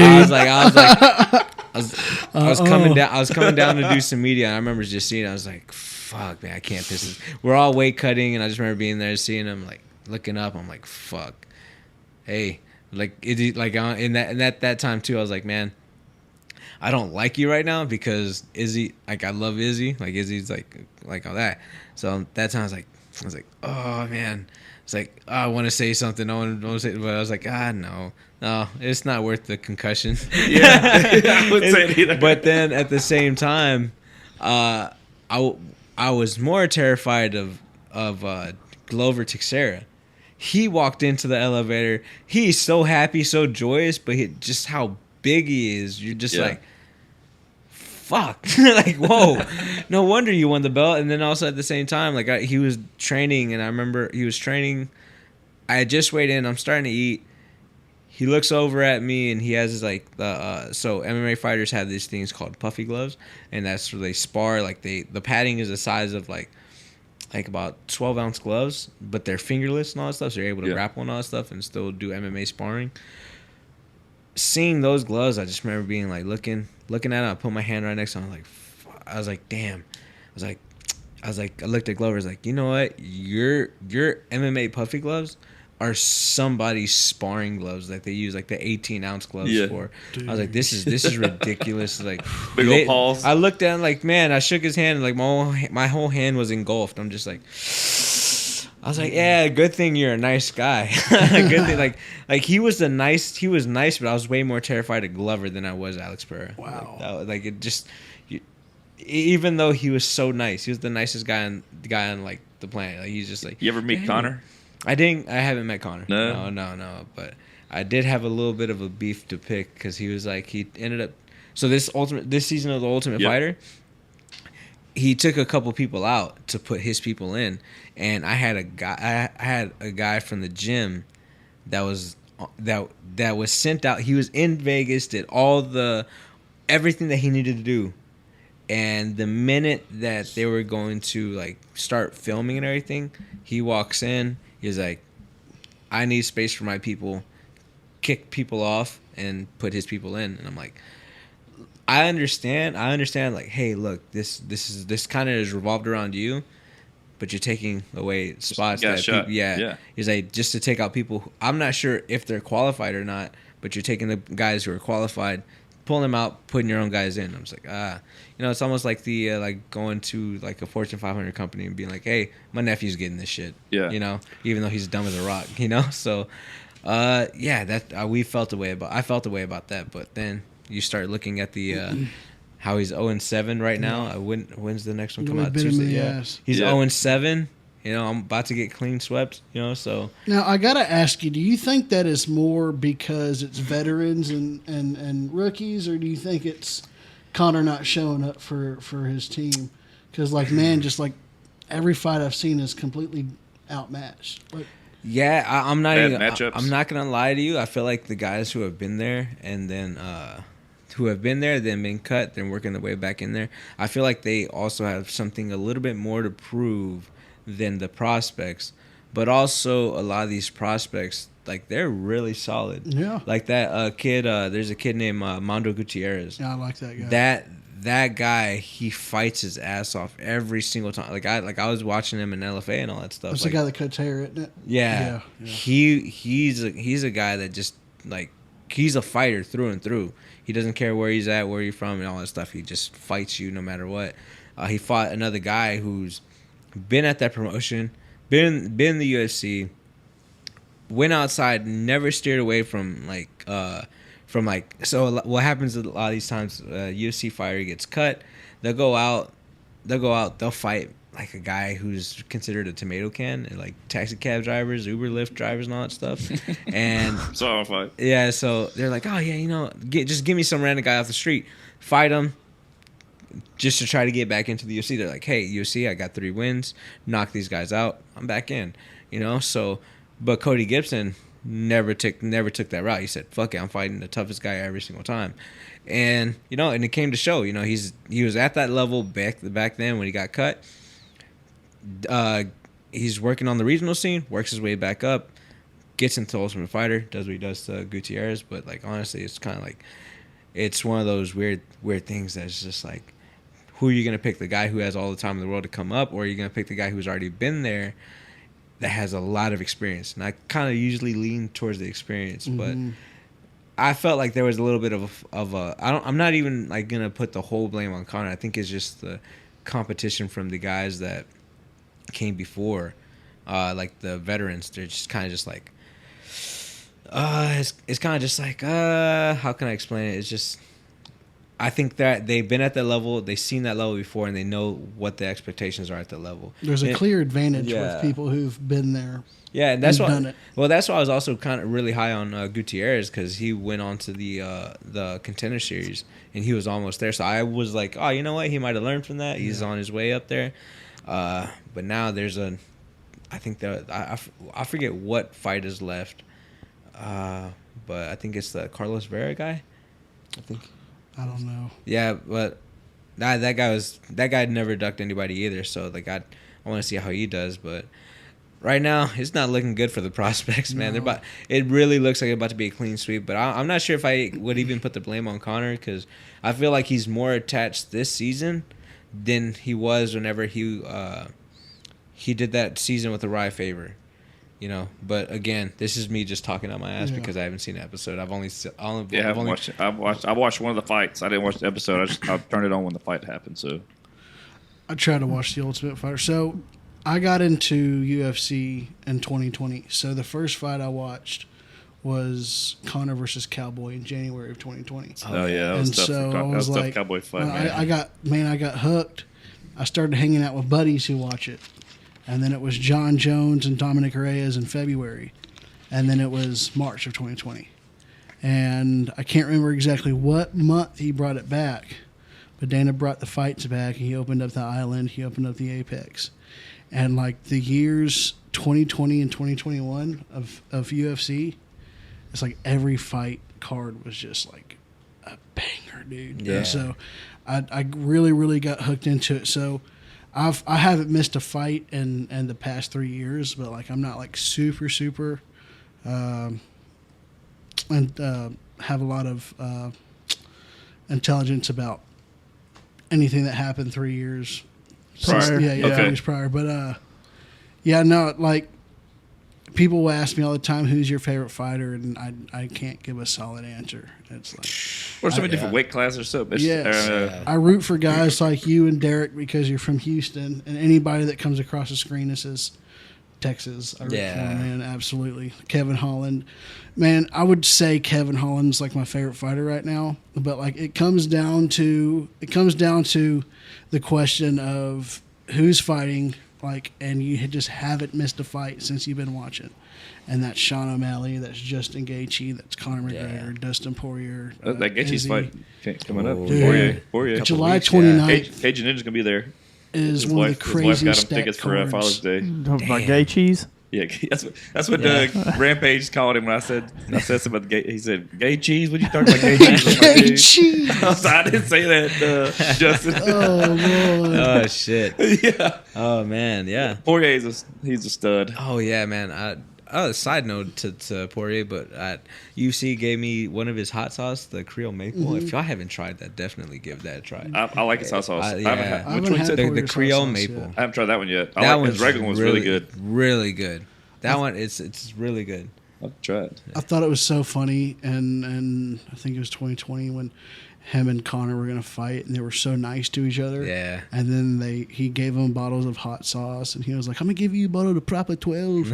And then fucking the year after, they're like, "I fucked your wife. Your wife's in my I know. DMs." It's They like- got mad. Yeah, it got bad. Yeah, Conor got pretty mad, but yeah, no, man, that card is crazy, and I think Jan and Alex ought to fight for the vacant belt. That makes the most sense, especially because Jerry's coming off. Oh, he had the belt, but he ended up vacating it, and I think the torch is already been passed. But What I don't weight know. class? 205. It's light Okay. heavyweight. Oh, light heavy. Okay. It should be just to crown somebody the champ just now, just so you have a placeholder until Jerry comes back. Because I think Jerry's ready to go, and he's like, all right, at least you had somebody up there. You can actually put like a name value instead of just being like, all right, this is when Jerry comes back, who was already a title holder. He was holding the title before he relinquished it when he got injured. Like, all right, cool. Look, guys, let's get this fight going. Put a name behind the champ belt. Now you got the guy who was the original guy coming in. All right, cool. Let's run it. You know, I think that'd be good. I don't see why not. Be good. And then also whenever Jamal Hill comes back, he's able to come back and fight the actual Champ. champ. So what's a day? Walk us through the day. like, okay, your last fight, you're starting, you wake up that morning. What does your day look like for? So I usually wake up and I'm always checking my phone because the UFC nutritionist will always text me and be like, all right, your food's ready over here. And I'm like, all right, cool. That's the first immediate thing. I'm checking my phone. I want to see if my food's ready or not, and then just to go down, just to get my day started. But yeah, that's how it starts. It's usually it's a very chill day. I just like not doing shit. A lot of these people like to do morning working shakeouts, and I'm just like I don't want to get myself. Like, I don't want to build up a sweat and work out in the morning the day I have a fight, like a big competition, all that stuff. Like, I really don't.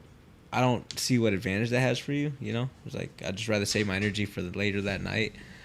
But I just keep it chill. You know, like to sit down, like to listen to music, watch TV. Like you wouldn't expect that I'm fighting that night. Like I'm just chilling back, laying back, and just watching whatever's on TV, whatever cable TV show they got on. Then next, you know, they're like, all right, well, we got to start getting ready to leave. All right, cool. Get my shit packed. And then after that, we head off to the venue. I am a very boring guy on the fight day. Once I get to the actual fight.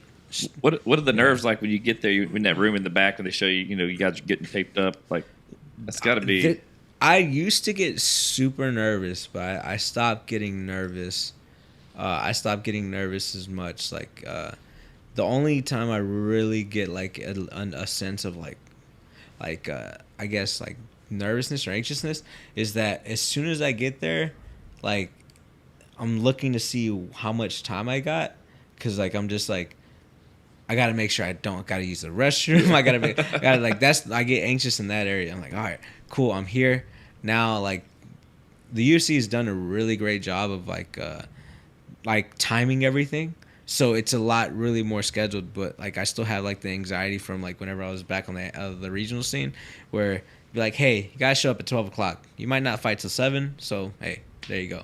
You show up at 12, you're like, fuck, I got 6 hours I gotta do something with, and then you have to find time. You just like you're in the back with a lot of fighters. They just say fights start at 3 or 4.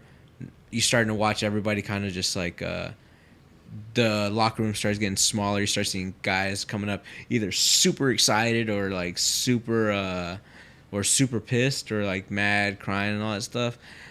That used to make me really nervous, seeing like either somebody being excited or someone come back in, they're getting stitched up, they're all fucked up and all that stuff. That would make me nervous. Hit the store. There's one story. Oh my gosh, there's one story.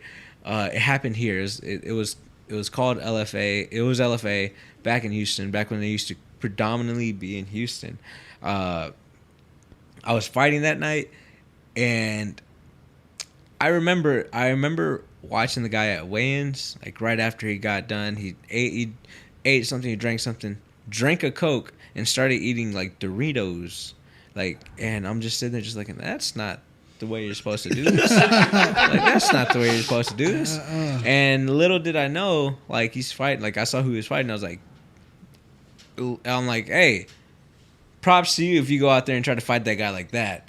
Like you're like So pretty much what ended up happening is this guy named Charlie Oliveras kicks this guy in the chest. The guy falls, drops. The guy starts having a heart attack in the cage, and on top of that, I think they medically said that he died, but they brought him back to life. Holy crap! Yeah, and I still haven't fought yet. Like I'm in the back. I'm in the back. Did he throw up Coke and Doritos? I have no idea. Like I'm in the back. That my coach. I remember like looking out like because where our locker room was at, it was straight access to the parking lot. So a lot of times fighters pull in, just open up that door, come in. I would do that all the time. But like I just remember just seeing a gurney just being rushed through over there. And then on the way, like I'm sitting there, I was like, oh fuck, something fucking happened. I look up at the TV. I'm looking up at the TV because I used to not like watching fights, 'cause I'm like, but seeing that, I was like, ugh, that's not good. And then that's not good. No, heart attacks normally Yeah, aren't. No. like, that's not good. Not normally. and then next you know, like all I see is like a whole bunch of like EMT just open up the door. Like I'm just hearing like all this like open up the door, get that move, everybody move. I'm like fuck.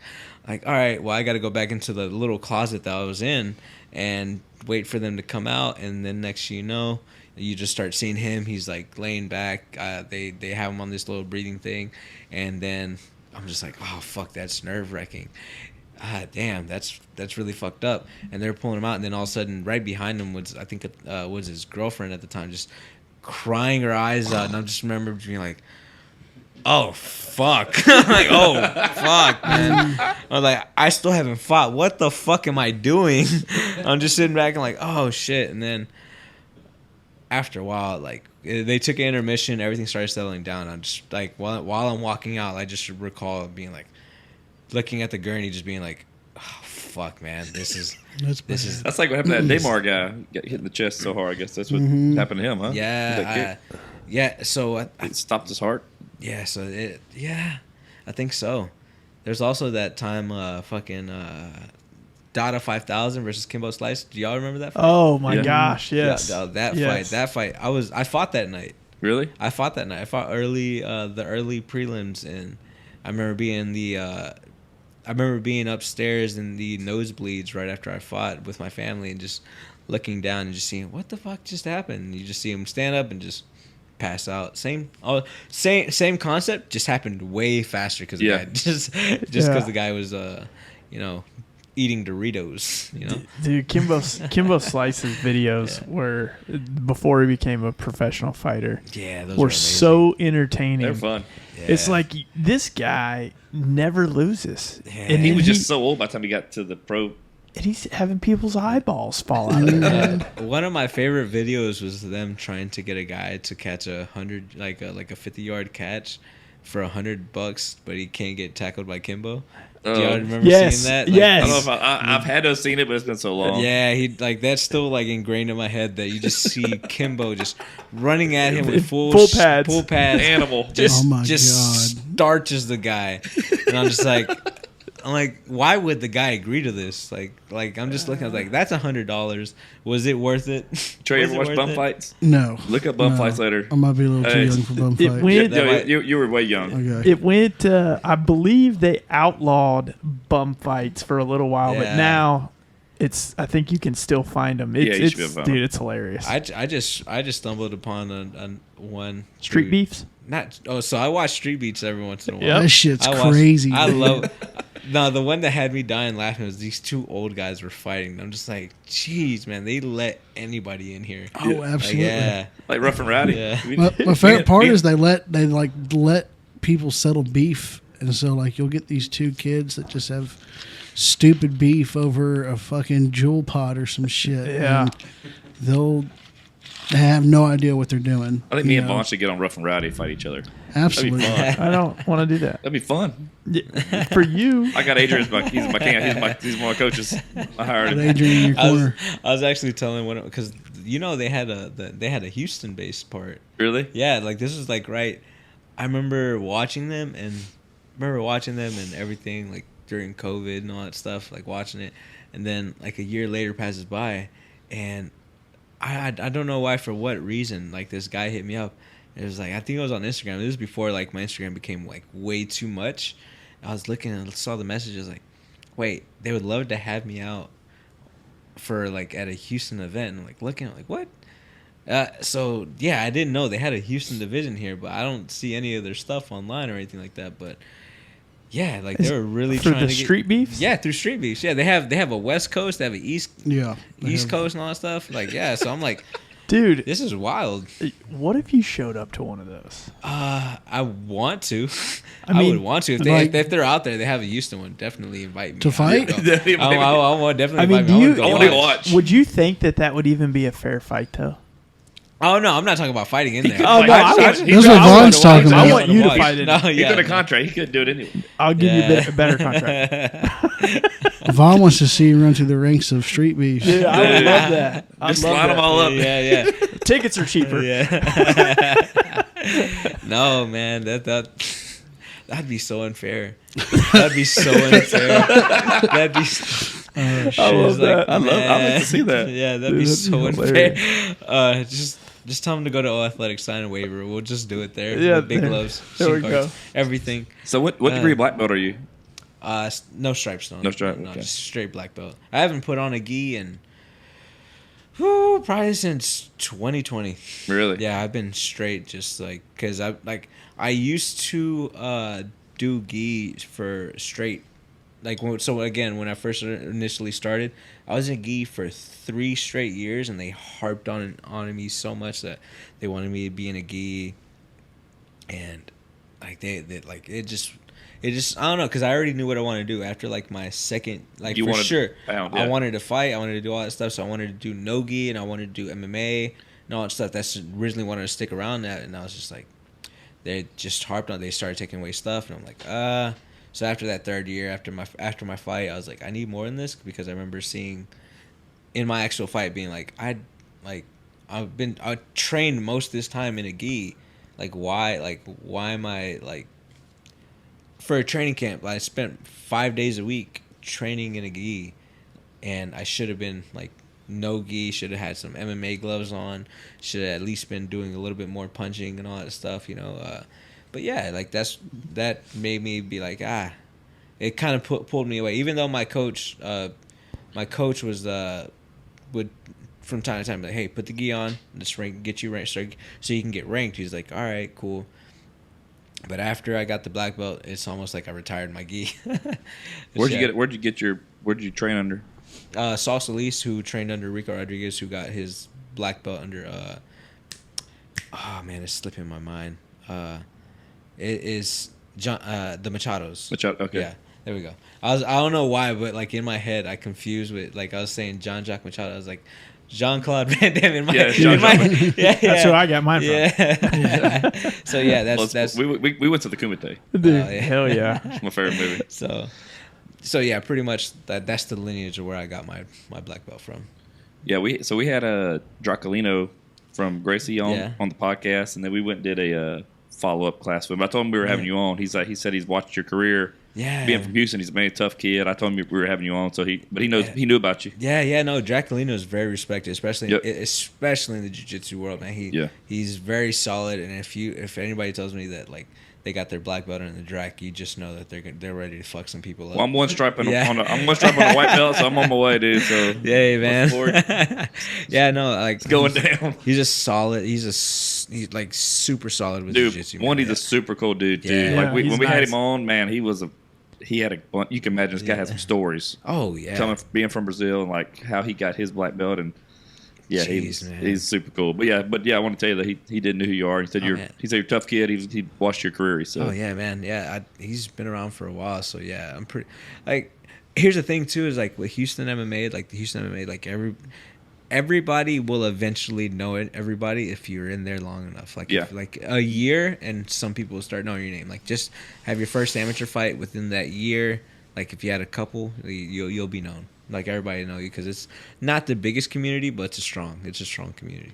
yeah, Houston backs their people, man. No, Like I said, you're a big fan just because, like I said, when Derek Lewis came out and when you knew it, then he won that fight, said his balls are hot. Like everybody loved him. I was like, Houston jumped on his back, dude. I love when my balls get hot. Yeah, But like, dude, he was just such. Everybody's like, oh, well, that just is par for the course for somebody down here, Just yeah, you know what the crazy part is? I've known about Derek since way back when. I remember there's a fight they fought in Legacy down here in Houston at the Arena Theater before he got signed. he kicked the guy in the chest and killed him. That was No. Actually, this one's actually a funnier story. I built the cage that night, and pretty much what happened, he was fighting this guy. I think the guy's name was Rakim. The guy was hell bent on getting a takedown. Got caught in a weird position, but just holding so tight, and Derek Lewis was pushing away that, like, his shorts and his jockstrap started coming undone, and the guy, while he was pushing away, and somehow he ended like his ass ended up on Raheem's face. Hell yeah. Oh, Yeah, so hell there's yeah. like, yeah. Automatic win. Yeah, it was just like he won later on, but like no, it was huge. Like there should be a picture out there. There should definitely be a picture out there. Let's look for it, Magnus. Man, it's. Imagine getting hit by that guy though. Oh man, I'm telling you, like his power was definitely one of those like. We're at the arena. Have you ever been to the Houston Arena Theater? No, it's a small. It's just picture it like the Astrodome, but way smaller. Okay. And like it's meant for concerts and sounds. Okay. Like so. Is that next to the Astrodome? No, it's off of 59. Okay. I don't. I guess I haven't been there. So pretty much it's nice. It's set up good for fights as well too. Okay. It's an arena all set up. It's just like the size a little bit kind of throw me off. Like one side is kind of open where like they have this where you can go underneath and for the sound and stuff. Like yep. I remember having the corner close to that side, just always looking back and being like, "Fuck, I can fall and end my career."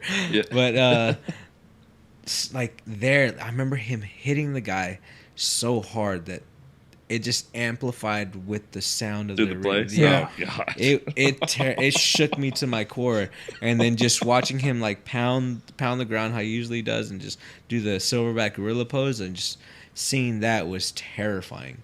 Yeah, after the punch, after he knocked the guy, like nervous. yeah. Shit. So what would you do if you had a UFC fight, and then all of a sudden your opponent takes all their clothes off?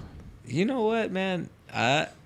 It's fair game. It's might as well just throw it. Kick him in the wiener. Hey, Damn. look, it's if So I can't go to the UFC fight. I can't go to UFC now. Oh my goodness. So back in the day, I remember watching this. This is like I was still training. I was training and all that stuff. There's a guy named Dennis Hallman. He lost a bet to this guy named Brian Ebersol. So pretty much, they lost the bet. So they fought in a Speedo. Hell yeah. He fought in a Speedo, and man, like it was the most hilarious thing I had seen. Like you walk into the cage, the guy had a full on Speedo. Yeah, it was funny because then you look on the other side, the guy had his chest hair like shaved in an arrow pointing up. And I'm just like, this. Sit here. Yeah. Sit here. Yeah, no. Dana White ended up giving that other guy, the guy that wasn't wearing the Speedo, a bonus because he stopped the guy within a minute. It was like, I needed that guy off the camera as soon as possible. You're That's getting a hilarious. bonus, so yeah. Nobody ever wants to fight a naked guy. No. Yeah. So honestly, though, if I had an opponent across from me and he took off his clothes, I'd probably be like, bet, fair game, take mine off, and continue the fight. Dude, then it'd get weird. It would get weird. I but like that. It's got to get weird with clothes on anyway, don't it, man? You know what? I will say this, that like hygiene is still like we still want hygiene. Yeah. Because I remember just one time like after a fight I was trying to be like, dude, that guy smelled like shit. Yeah, Like, that's why I can't roll around with You other know, dudes. you know they got to do it on purpose, though. You Man, know. I tell you what, Oh, those man. geese, people don't know this, but those things do not breathe. They're hot. no, they're hot as shit. Oh my good God! Yeah. Yeah, if you got a rash guard and that underneath, it's hot. It only took me one introductory lesson to realize this is a little too warm. My balls are too hot. Yeah. I don't know, man. That's why I definitely wanted to get away from it. Because also, too, I was never the biggest guy. Like, whenever I trained, whenever I first initially started training, like, I was surrounded by nothing but guys that were 6 foot. Like, or, like, either if they were my height, they were just fat. You know? So, like, I just never... You're out. Like, They hold you down. They were holding me down. I'm a teenager in high school, just getting held down by these grown men. I'm just like... man, you know, like I'm just sitting there, just like, oh fuck. And then I got like heavy, hot clothes on me that just are slowing me down. Like they can grab it and just hold me. You know, I'm not strong enough to like. I wasn't strong enough to pull them. Like it's kind of demasculating too when you can't move. The guy's just holding you by your shirt. Oh yeah, I'm just sitting there, just like, all right, what am I gonna do? I remember there was this one whenever I actually got good, I was a purple belt, and the guy was just a 205-pound Polish guy, and I remember he was a white belt. He was just starting out, and I remember rolling with him. He pretty much closed my gi, grabbed me, and just held me there. And I'm just sitting there, just like, it is what it is today, guys. I was like, I looked over at my coach. I just looked at him. I was like, yep. If today's the day, it's my day today. I'm getting smashed today. Like, yeah. Bro, like I looked at him, looked at my coach, and my coach was like, all right, I'll go with him next. Tire him out for me. I was like, this ain't happening. I was like, this ain't fucking happening. This guy can hold me here for 5 minutes. You know, if he was a bad person, I'd be hurting. Yeah. You know, but yeah, even with the instructors, he would just grab, because this guy was just straight jacked. Like, he loved training too. Like, he would lift weights. Like, he was like a power lifter and everything, and then also come in and just like want to like grapple with everybody. He was like really fascinated with learning, but at the same time he had so much strength that he'd be like, man, I could do this so easy. And I'm like, oh fuck, like, yeah. You of just course. eat sausages right on top of you. I'm just like, Jesus, man. You look you dead in your eyes while he's doing it. Yeah. Then step backstage and eat Doritos and drink some Coke. Yeah. Dude, You know? I'm actually gonna try that tonight. I mean, I'm gonna skip the heart attack. yeah. I'm gonna kick you in the chest when you do it. Yeah. You're not. That's part of the deal. No, I got see I that. got a doctor's note. So when's your next fight, man? What's the next for you? Next for me, and honestly, I am not sure, but the date that's been getting thrown around to me is September 16th. But I told them, like, hey, like, look, I waited a year. I've only fought once in a year. I can't have that again. I need to be more active because, man, like, I sat on the sidelines way too long and the division was starting to play out, and I'm like, all right, cool. Let me know where I fit in all this. I need a fight. Like, I have, like, it's either let me know where I need to be in all this, or I'm gonna make y'all like know that where I need to be placed at. So, right now, like, I know I kind of took a step back. You know, even though I fought a guy who was like ranked way ahead of me, you know, I still feel like I took a step back. So now I'm just waiting to hear a name. I even gave them names. I was like, hey guys, like all these guys called me out. It should be so easy to find a fight. These guys called me out. Yep. Let's hold them to their word. Send them a contract. So who sets that? Is that Dana setting that up, or who work? Like, you have an agent that works that? How do those fights come about? Like, So on my end, I have a manager. Okay. My manager is Jason House. He does like all my deals for fights and all that stuff. He contacts Sean Shelby, and from there, that's where the Sean Shelby pretty much books everybody from like 135 all the way up to 70.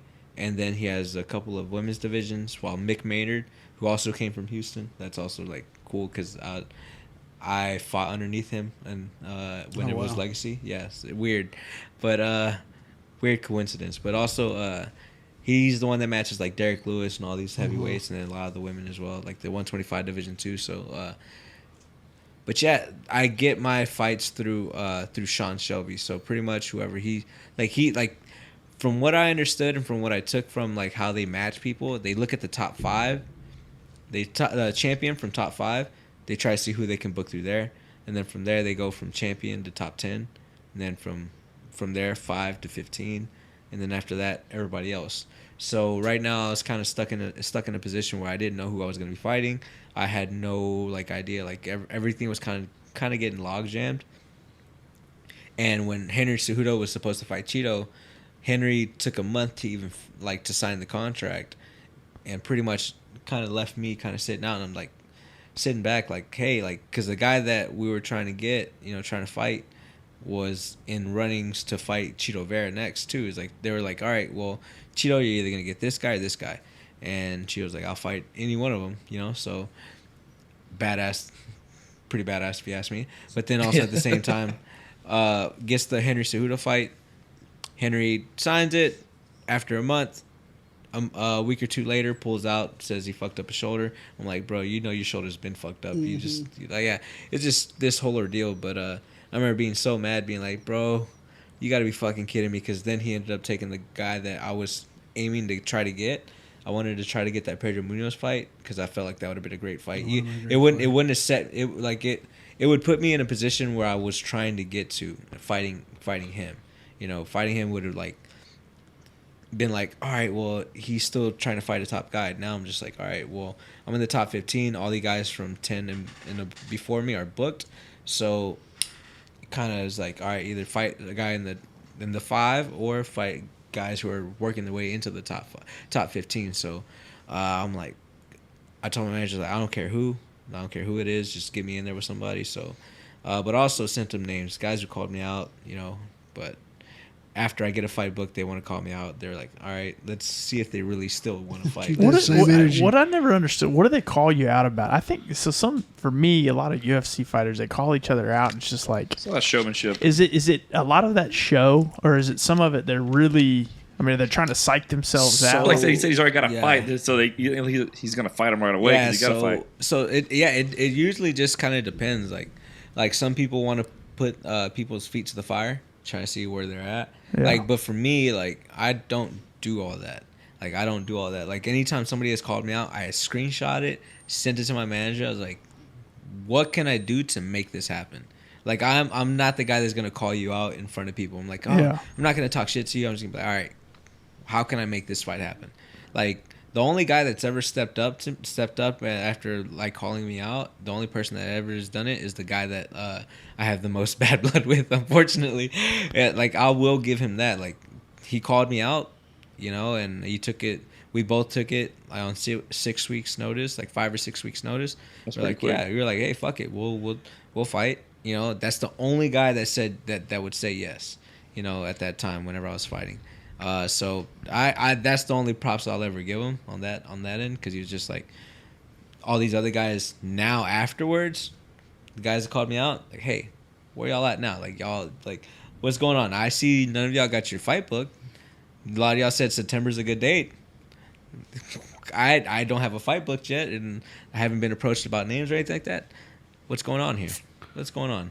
Hey guys. So that's the part that I'm like, kind of like, all those guys that called me out, fuck those guys. So do you want to, you said like kind of everybody in top 10 is booked.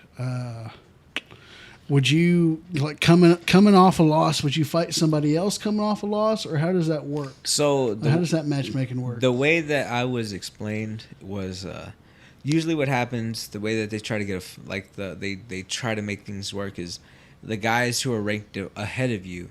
Like, if you're like right now I'm ranked 13. They're trying to get somebody who's in front of me but coming off a loss to try to fight me. Mm-hmm. Or fight a guy who's just outside the top 15 that's coming off a win. So they're like almost like they're getting their spot where they're earning their spot.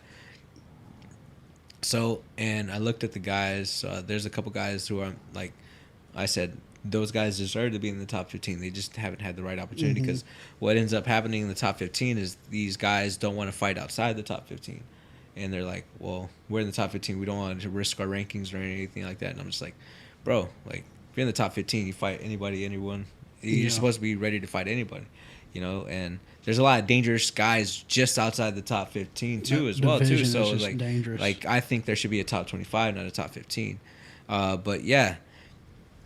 So it's usually a lot. Like, if you're coming off of a loss, usually you're trying to fight somebody else that's in the top 15 that's coming off a loss, or you're fighting a guy that's just outside the rankings that coming off a win, coming off a really good win. And yeah, like, I feel like I'm giving the use, like, I feel like I'm like giving them the, like, hey, the names that I've given them are good, solid names that would be a fun fight as well too. Because what sucks, man, is like that Rob fight. I thought that was you, like, all day long. That's the game, that's the absolutely, that's what I love about it.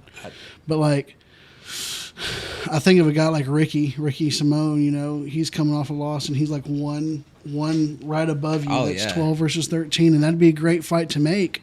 But I do want to see you go into the top 10. I don't want to see you fight somebody who's one rank above you. Yeah, see, like that's always the dilemma. Even with like fighters themselves, like, they, as soon as they see the number next to the name, they're just like, I don't want to fight anybody behind me. And I'm like, bro, like, you're gonna get paid the same fighting the guy. Like, You just gotta take your fights, though. I'm sure. Yeah, Huh? You gotta. Like, hey, like, for me right now, I told them I just want to be active, because like, I sat out for a year. Like, there's a lot of guys in the top 15 who's been able to get a consistent like four fights a year, or like maybe like 4 fights or 3 fights a year and all that stuff. But I'm just trying to get on par with them, because I'm just like, What's the hold up of that, you think, for you? I don't know. I feel like a lot of guys have turned the fight down. Like, I feel like a lot of guys, like, and also too, on my end, guys had turned the fight down. Like, the biggest one on my end, I was supposed to fight last year in Madison Square Garden in November. But shit. so we're trying to make that fight happen, but their team turned it down with the quickness, and I was like, that was a big name that would have been the biggest name of my career. Like, and I just needed to go out there. Mike Tyson. Oh no, short guy, but he retired already. But I'll just leave it at that. But I'm gonna Google all the short guys in the UFC. Short guy, shit, Yeah, Short guys, bantamweight. yeah. Tired. So that would have been a fun one for Dude, me. Madison Square Garden would have been sweet to fight in. Yeah, that was the goal. I was hoping, but Dude, were they going to give you Jose?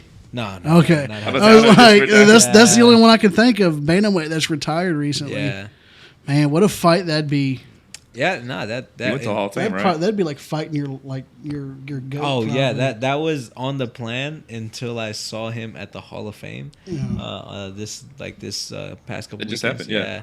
I remember seeing him there, and I just remember like I don't know how I would be able to put my emotions aside That'd be cool. because Yeah. as soon as I saw him, I immediately turned into a fanboy. Yeah, I was like, feel that. "Oh my goodness, that's Jose fucking Aldo! I could, Holy yeah, shit!" I could. Like dude. He had a hell of a career, man.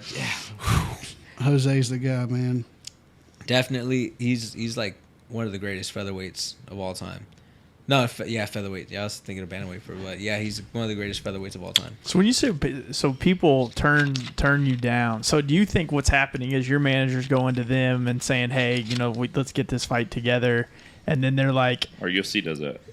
and they're saying no, as in They're- like they would rather not take a chance. There's a little bit of everything going on. It's like a good place to explain it is like let's just say it like this, like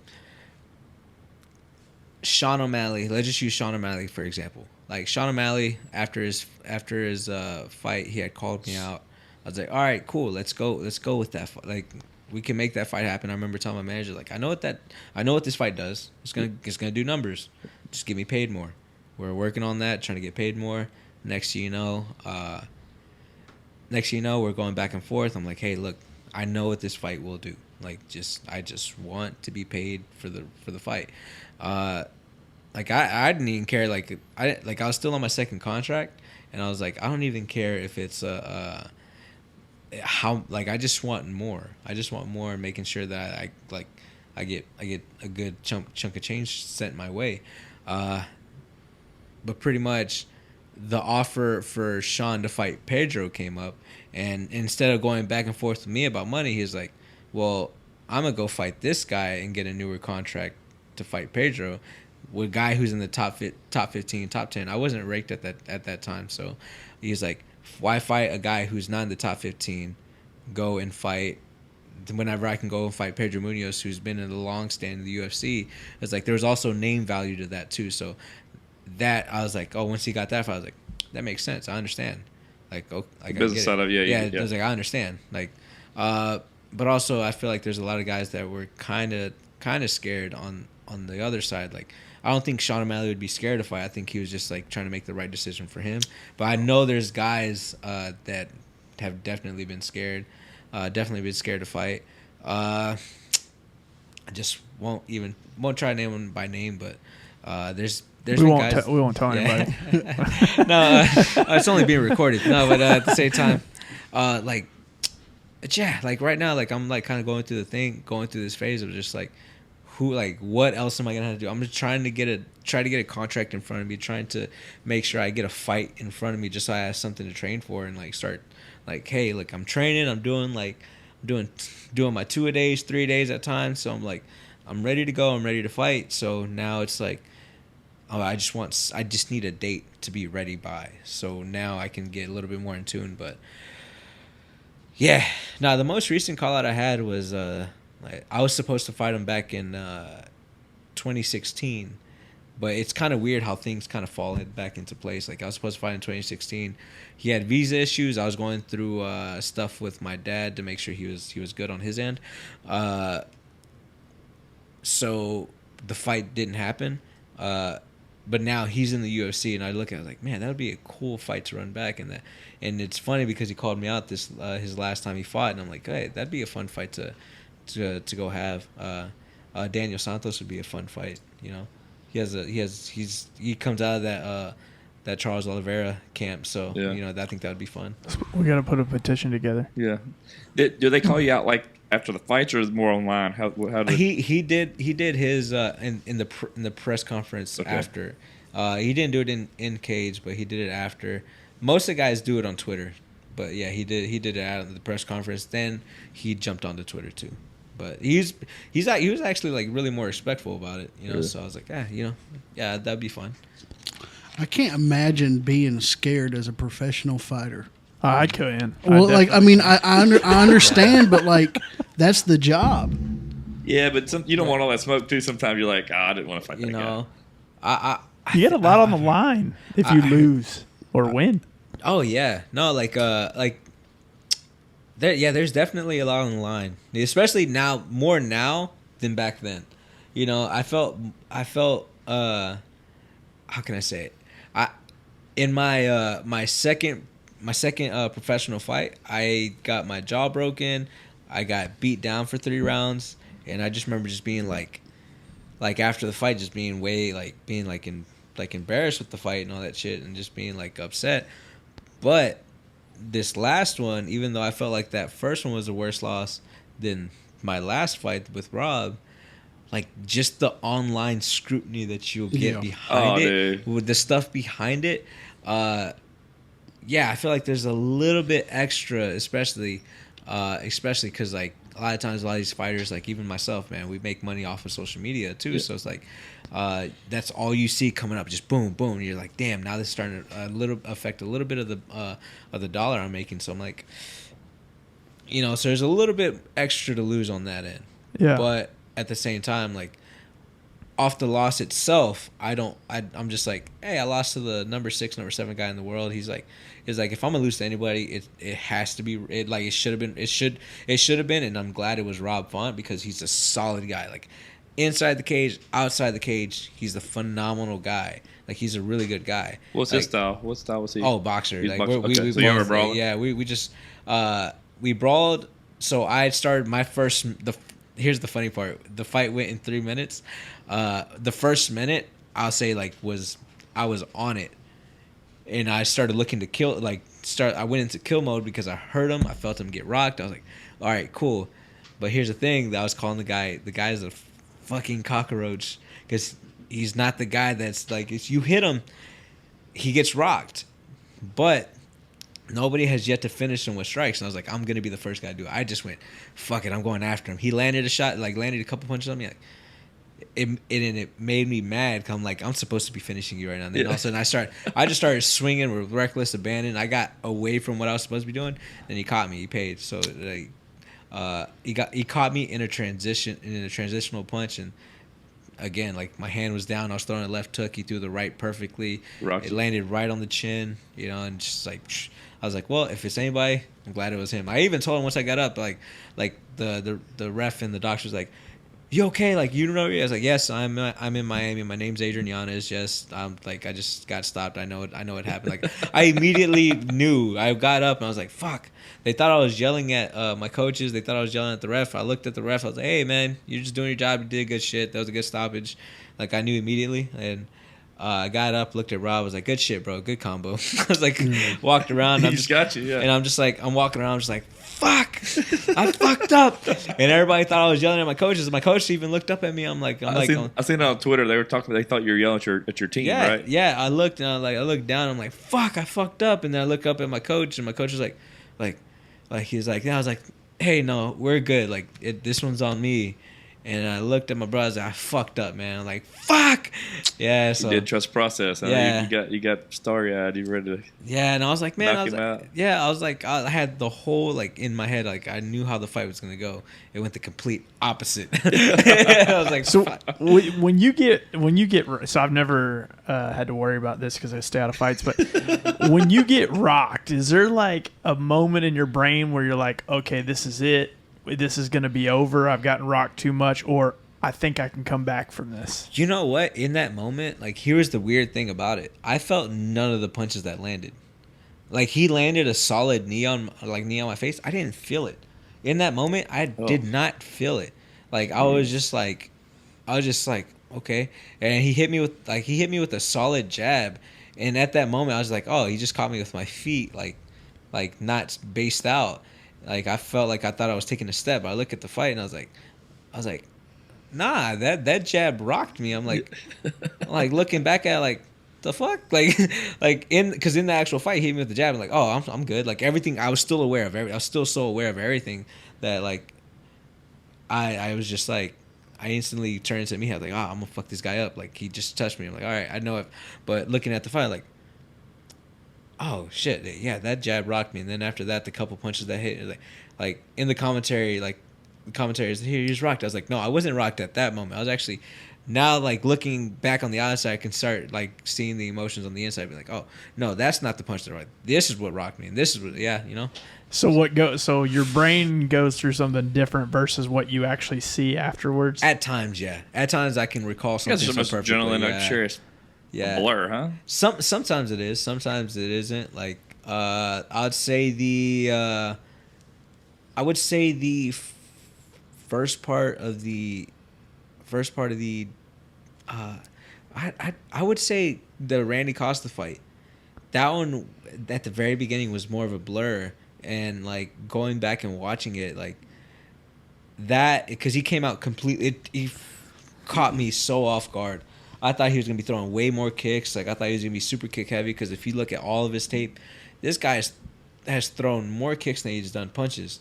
This guy, like, so I wasn't worried about his hands whatsoever. He comes out with a hell of a fast jab, like, and does everything sharp. And I'm just like, if you're just learning boxing, like how are you, I'm just like, how did you get this good this quick? Because all I would see was just overhands, like it's sloppy punches and all that stuff. And he comes in here, he's sharp as hell. I'm like, damn, what the fuck? You know, where was this guy whenever I was watching? Like, where was this guy whenever I was? Yeah. And then it went from like 30 seconds to like 3 minutes in. I'm just like, fuck, I gotta do something. Like, and after that, I started switching, started doing little small things. Like I went into like, instead of like the like I want to brawl with the guy mode, I turned into the like I had to go back to strategy mode. I had to reassess, start doing a lot of things differently. And then after that, like a part of it, I remember being in the corner, but like in the fight in my head, first round and second round don't feel like it had ended. Like I just felt like they're both connected. You know, I physically remember being in that corner, but if I'm replaying the fight back, like first part feels like a blur, but then after that, it just, the second and third round, the first and second round just feel like they're connected. Like I felt like they were like one of the two. That was such a crazy fight. Your head kick knockout is when like I became your fan, but the Randy Costa fights when I was like, yeah, that's that dude right there. Just because, man, like, well, going into it, I didn't know who the hell Randy Costa was. Yeah, you know, I knew who you were. I just didn't know who Randy was, and I'll remember that fight, man. He really was on you bad, and I want to ask you if it's something that you had, something that you did, or maybe it was just fatigue. But I remember Randy kind of just like. Yeah. Did he just let it all out in the first round? And then So I was doing small things. Like as soon as he within those first 3 minutes, I was doing small things to like start getting distance. Like I was starting to measure myself out because I'm usually more of a slow starter, and I'm usually like, hey, like I'm gonna read you, I'm gonna find things. But he just threw shit at a wall and just came at me. I'm like, fuck. So I'm having to reassess. I'm having to assess everything while everything's like happening all at once. So I started looking like, oh, head kick. Oh shit, punched. Oh shit, nose bleeding. Fuck. It just stacks up. Pop it. And I'm just like, fuck. I still don't understand how y'all get kicked in the nose and then their nose starts bleeding and y'all still stay in it. Yeah. Dude, I've had like 3 bloody noses in my life. I was in the ICU, I think. Yeah. I mean, That's because it's dry air in South Texas. Yeah. My whole life was flashed before me, and I feel that that nasty burn. I watch it, dude. I watch fighters, man. When that button gets hit, dude, it turns them off. When Cheeto got Dom. Oh yeah, that When one Cheeto was got disgusting. Dom, that was your card, wasn't it? Oh, no, that wasn't Austin. No, that wasn't Okay. Austin. Yeah, no, but I know what fight you're talking about. But yeah, no, that was. Golly. It just got up there, and the funny thing was Cheeto was behind in the rounds. Oh, yeah. and then Cheeto just fourth round. He walked right into it like your opponent did. Man. yeah. He just walked right into it, and you can watch the foot come on the nose, and the nose. Just, Yeah, it was not the prettiest sight. I'd have to wear one of those face masks that guy basketball dude always wore. yeah. Who was it? Chauncey Billups or someone? Yeah, Chauncey wore one. Yeah, I'd have to wear Rip one Taylor, of those. Rip Hamilton. Oh, there you go. I need to wear one of those in UFCs. Oh yeah, no. I feel like that would make it much worse. Did you Yeah. your ears? You got cauliflower ear? Yeah, I got him both ears. Yeah. That Davy Grant fight this year turned into a fucking balloon. Oh. It got big. DC Cormier was just like Daniel Cormier was just like he was in love with it because he's like like he loves it because of like growing up in wrestling. So Yeah. that's like a badge of honor for them. He's like trying to touch my ear. I'm like, bro, it fucking hurts now, man. Leave it alone. I can't think of a UFC fighter that doesn't have cauliflower Yeah. ear. Can't you suck it all out? You can, but what ends up happening is there's little remnants that be left in there, and then all of a sudden, It crystals. turns into hard to rock. It's hard. So cauliflower can never go away. You can get it surgically removed, but your ear's gonna still kind of be fucked up. It's gonna be not the prettiest. So looking you just ear. wait till after your career and then you get ear surgery. I'm keeping mine. It's a Yeah. part of How old are it's you? a part of me. It's Tattoo, 29. man. 29. I couldn't pull That's off a that really good cauliflower. age for an MMA fighter. Man. Oh, yeah. that's a really good age for an MMA fighter. What do you think? I mean, I know it's early for your career, but what do you think? What's your plan after?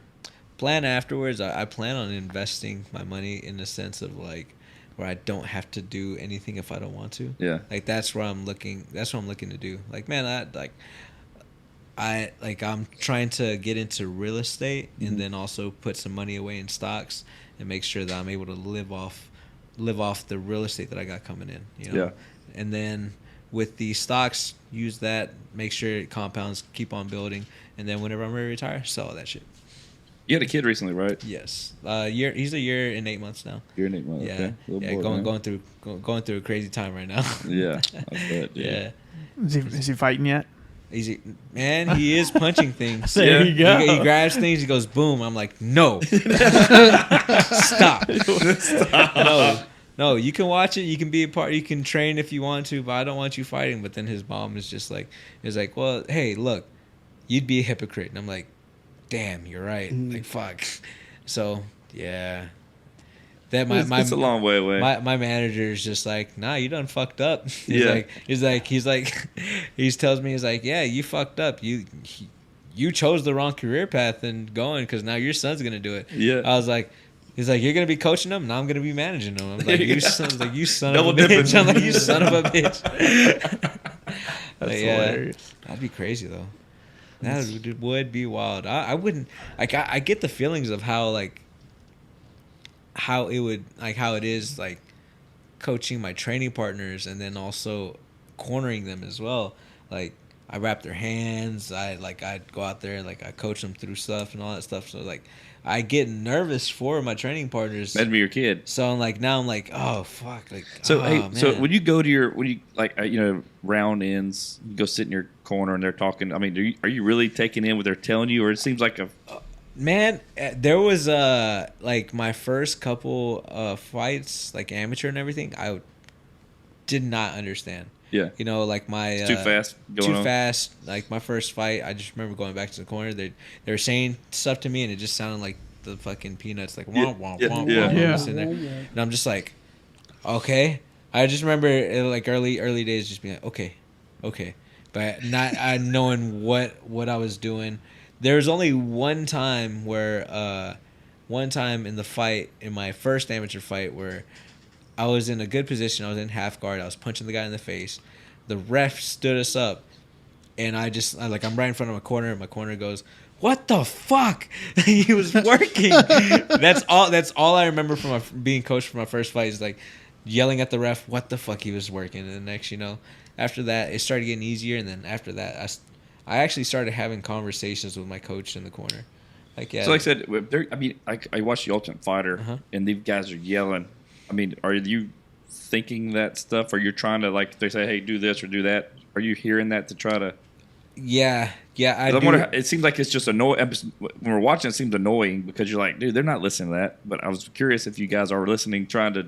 Oh yeah, we listen to that a lot. Okay. Like actually,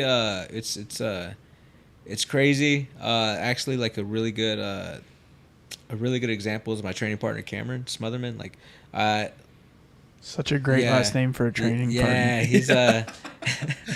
he's a joke artist.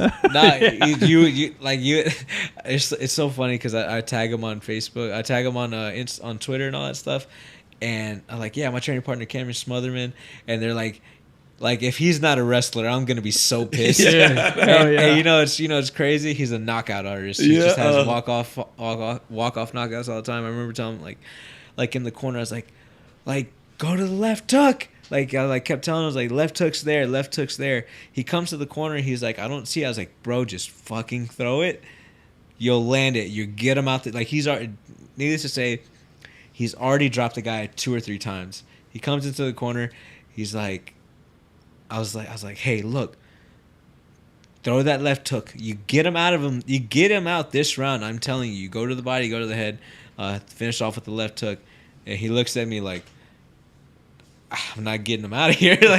like, bro, like, I was like, just fucking throw it. And then my other training partner, Rob, starts letting him know because the guy was shooting in for takedowns and all that stuff. So he coaches him through that. And then a minute into the round, I was like, throw it. He throws it, walk off knockout. He's like, all right. He looks back. He's like, so yeah, it was pretty cool. It's pretty cool. I tell it's cool that you get to hear, and then also too, this is also a big reason why I love fighting at the Apex. Like, the Apex is like small, barely any crowd. Yep. You could hear your coaches vividly and perfect.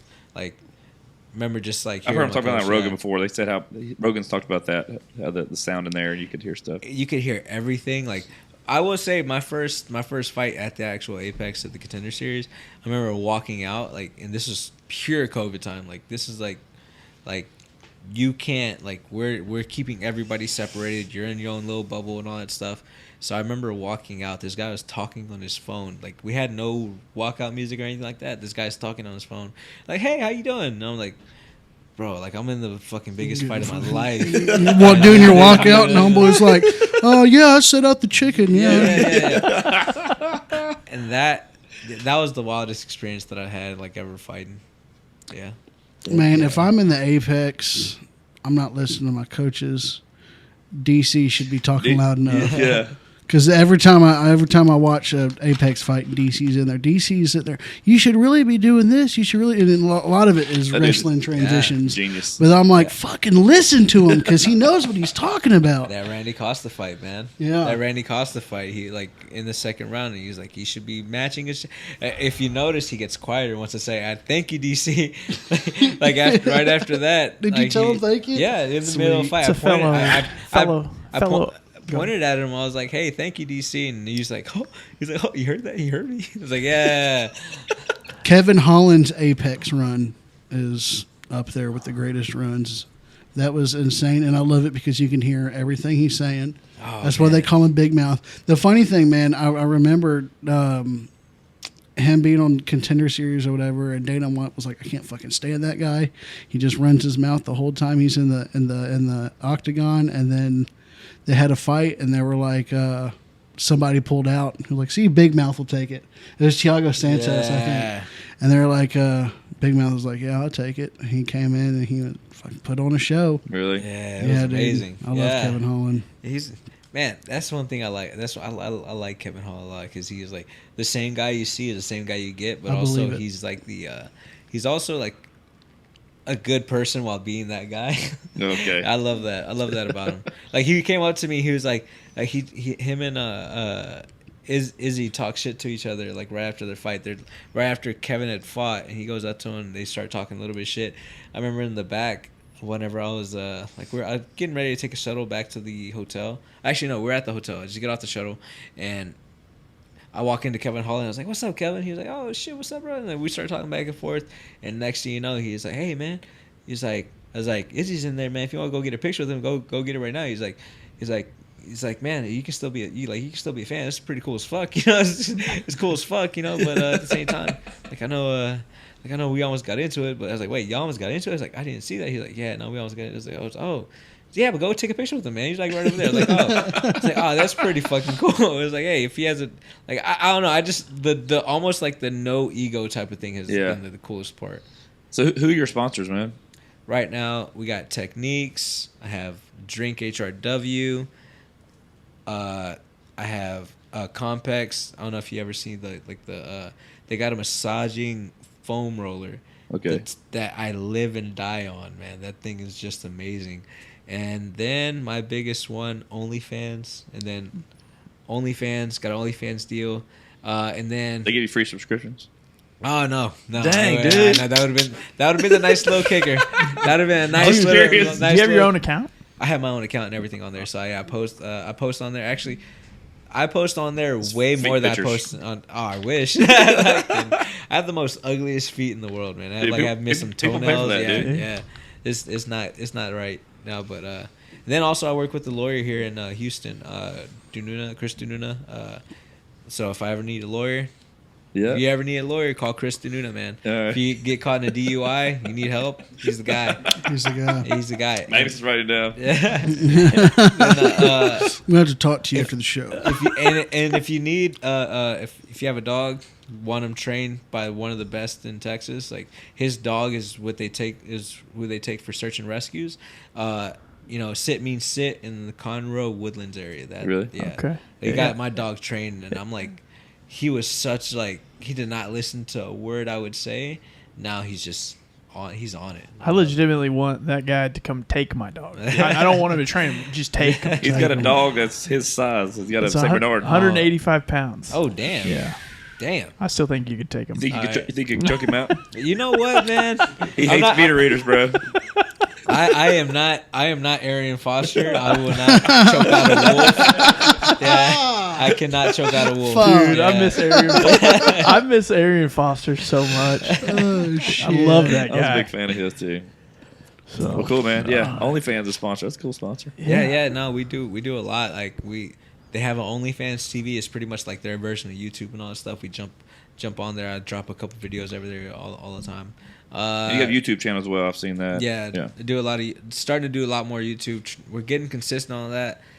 Making sure we post a lot more now because, man, I don't know, just like give people something different, you know? Because I'm like, A lot of people Like- want to know what you guys are doing Yeah. just in the day of life. so. So it's cool for people to, big fans of yours. They're gonna want to know what you're doing. Oh yeah, actually, I just had the idea just like 2 days ago because my friend has swore up and down that Jack in the Box is the best food spot, and I was like, he said Jack in the Box was the best food he had all year, and I'm like, that's a damn lie. That's a damn lie. We went to restaurants together, and that food was way better than Jack in the Box. Why are you lying to yourself right now? So now I'm thinking about having a blind taste test. Okay, Yeah. Jack in a Box. Hear me out All here. right. Jack in a Box tacos with the buttermilk ranch. They're Dip the pretty good. taco in the buttermilk ranch. It's pretty good. I have faded away from ranch win the past year, man. Why's that? I don't know. He turned communist. I'm communist as fuck. That's why. Nah, dude, freaking. I don't know. I just the smell of it and the taste of it. The only ranch I can stand is Wingstop Ranch, and it's just that's a not a little bad bit ranch. of it. No, it's not a bad ranch at all. I love Wingstop Ranch. I'm So- starving right now. What do you do? What do you do for fun besides trying to beat people up? Oh shit, that's a good question. Well, honestly, if I have any free time, if I'm not with my family, I just play games. But again, I love being with the family. Like yesterday, we had a weekend that I'm actually off and not having to deal with fights, not commentating, not doing the streams and all that stuff. We had a birthday party. Had my son go down the water slide. And that was super fun for me. So Yeah. I'm a pretty boring basic guy. Yeah. Yeah. What kind of music you listen to? Rap, pretty much. Yeah. Okay. Yeah, rap. My If man. you're listening to country, this is the guy right here. Oh, A little bit. Like I said, he was on American Idol, man, this past year. Hey, let's go. And so Yeah, fun times, man. I know what you were saying earlier, like your fight day prep, where you wake up and you're basically just sitting in a room all day until the fight. Yeah. That's how it was on Idol for 13 days in a fucking row. Damn. It was awful, but Grace was there, she knows. and then they were like, "You're not good enough. Go home." And so yeah, but no, man, American Idol was really fun. I did my audition in Vegas, and I spent like half the time walking the streets of Vegas looking for any UFC fighter. No, Just pick a fight with him. No, I had a buddy that ran into Kawhi Leonard and Paul George. Dude, they're massive, I bet. Well, so the guy that ran into him, he's 6'8" himself. Oh, shit. And so he was. I was like, who's taller, you or Kawhi? He's like, Kawhi gets me about a little bit. I was Really? like, man, that's gonna be pretty cool. That dude's hands are like that big. I bet. Now, are you familiar with Chef Machete? No. He makes the lean sauce, the purple sauce. Yeah, he's in Houston guy. Yeah, he's a Houston guy. Okay. I saw. Yeah. I need to get connect with him through you. I can help you out. Yeah. I'm sure he'd love to come do. He the looks pretty podcast. fun. He's a great dude. Yeah, He's a I started great following dude. him. I seen y'all did something together.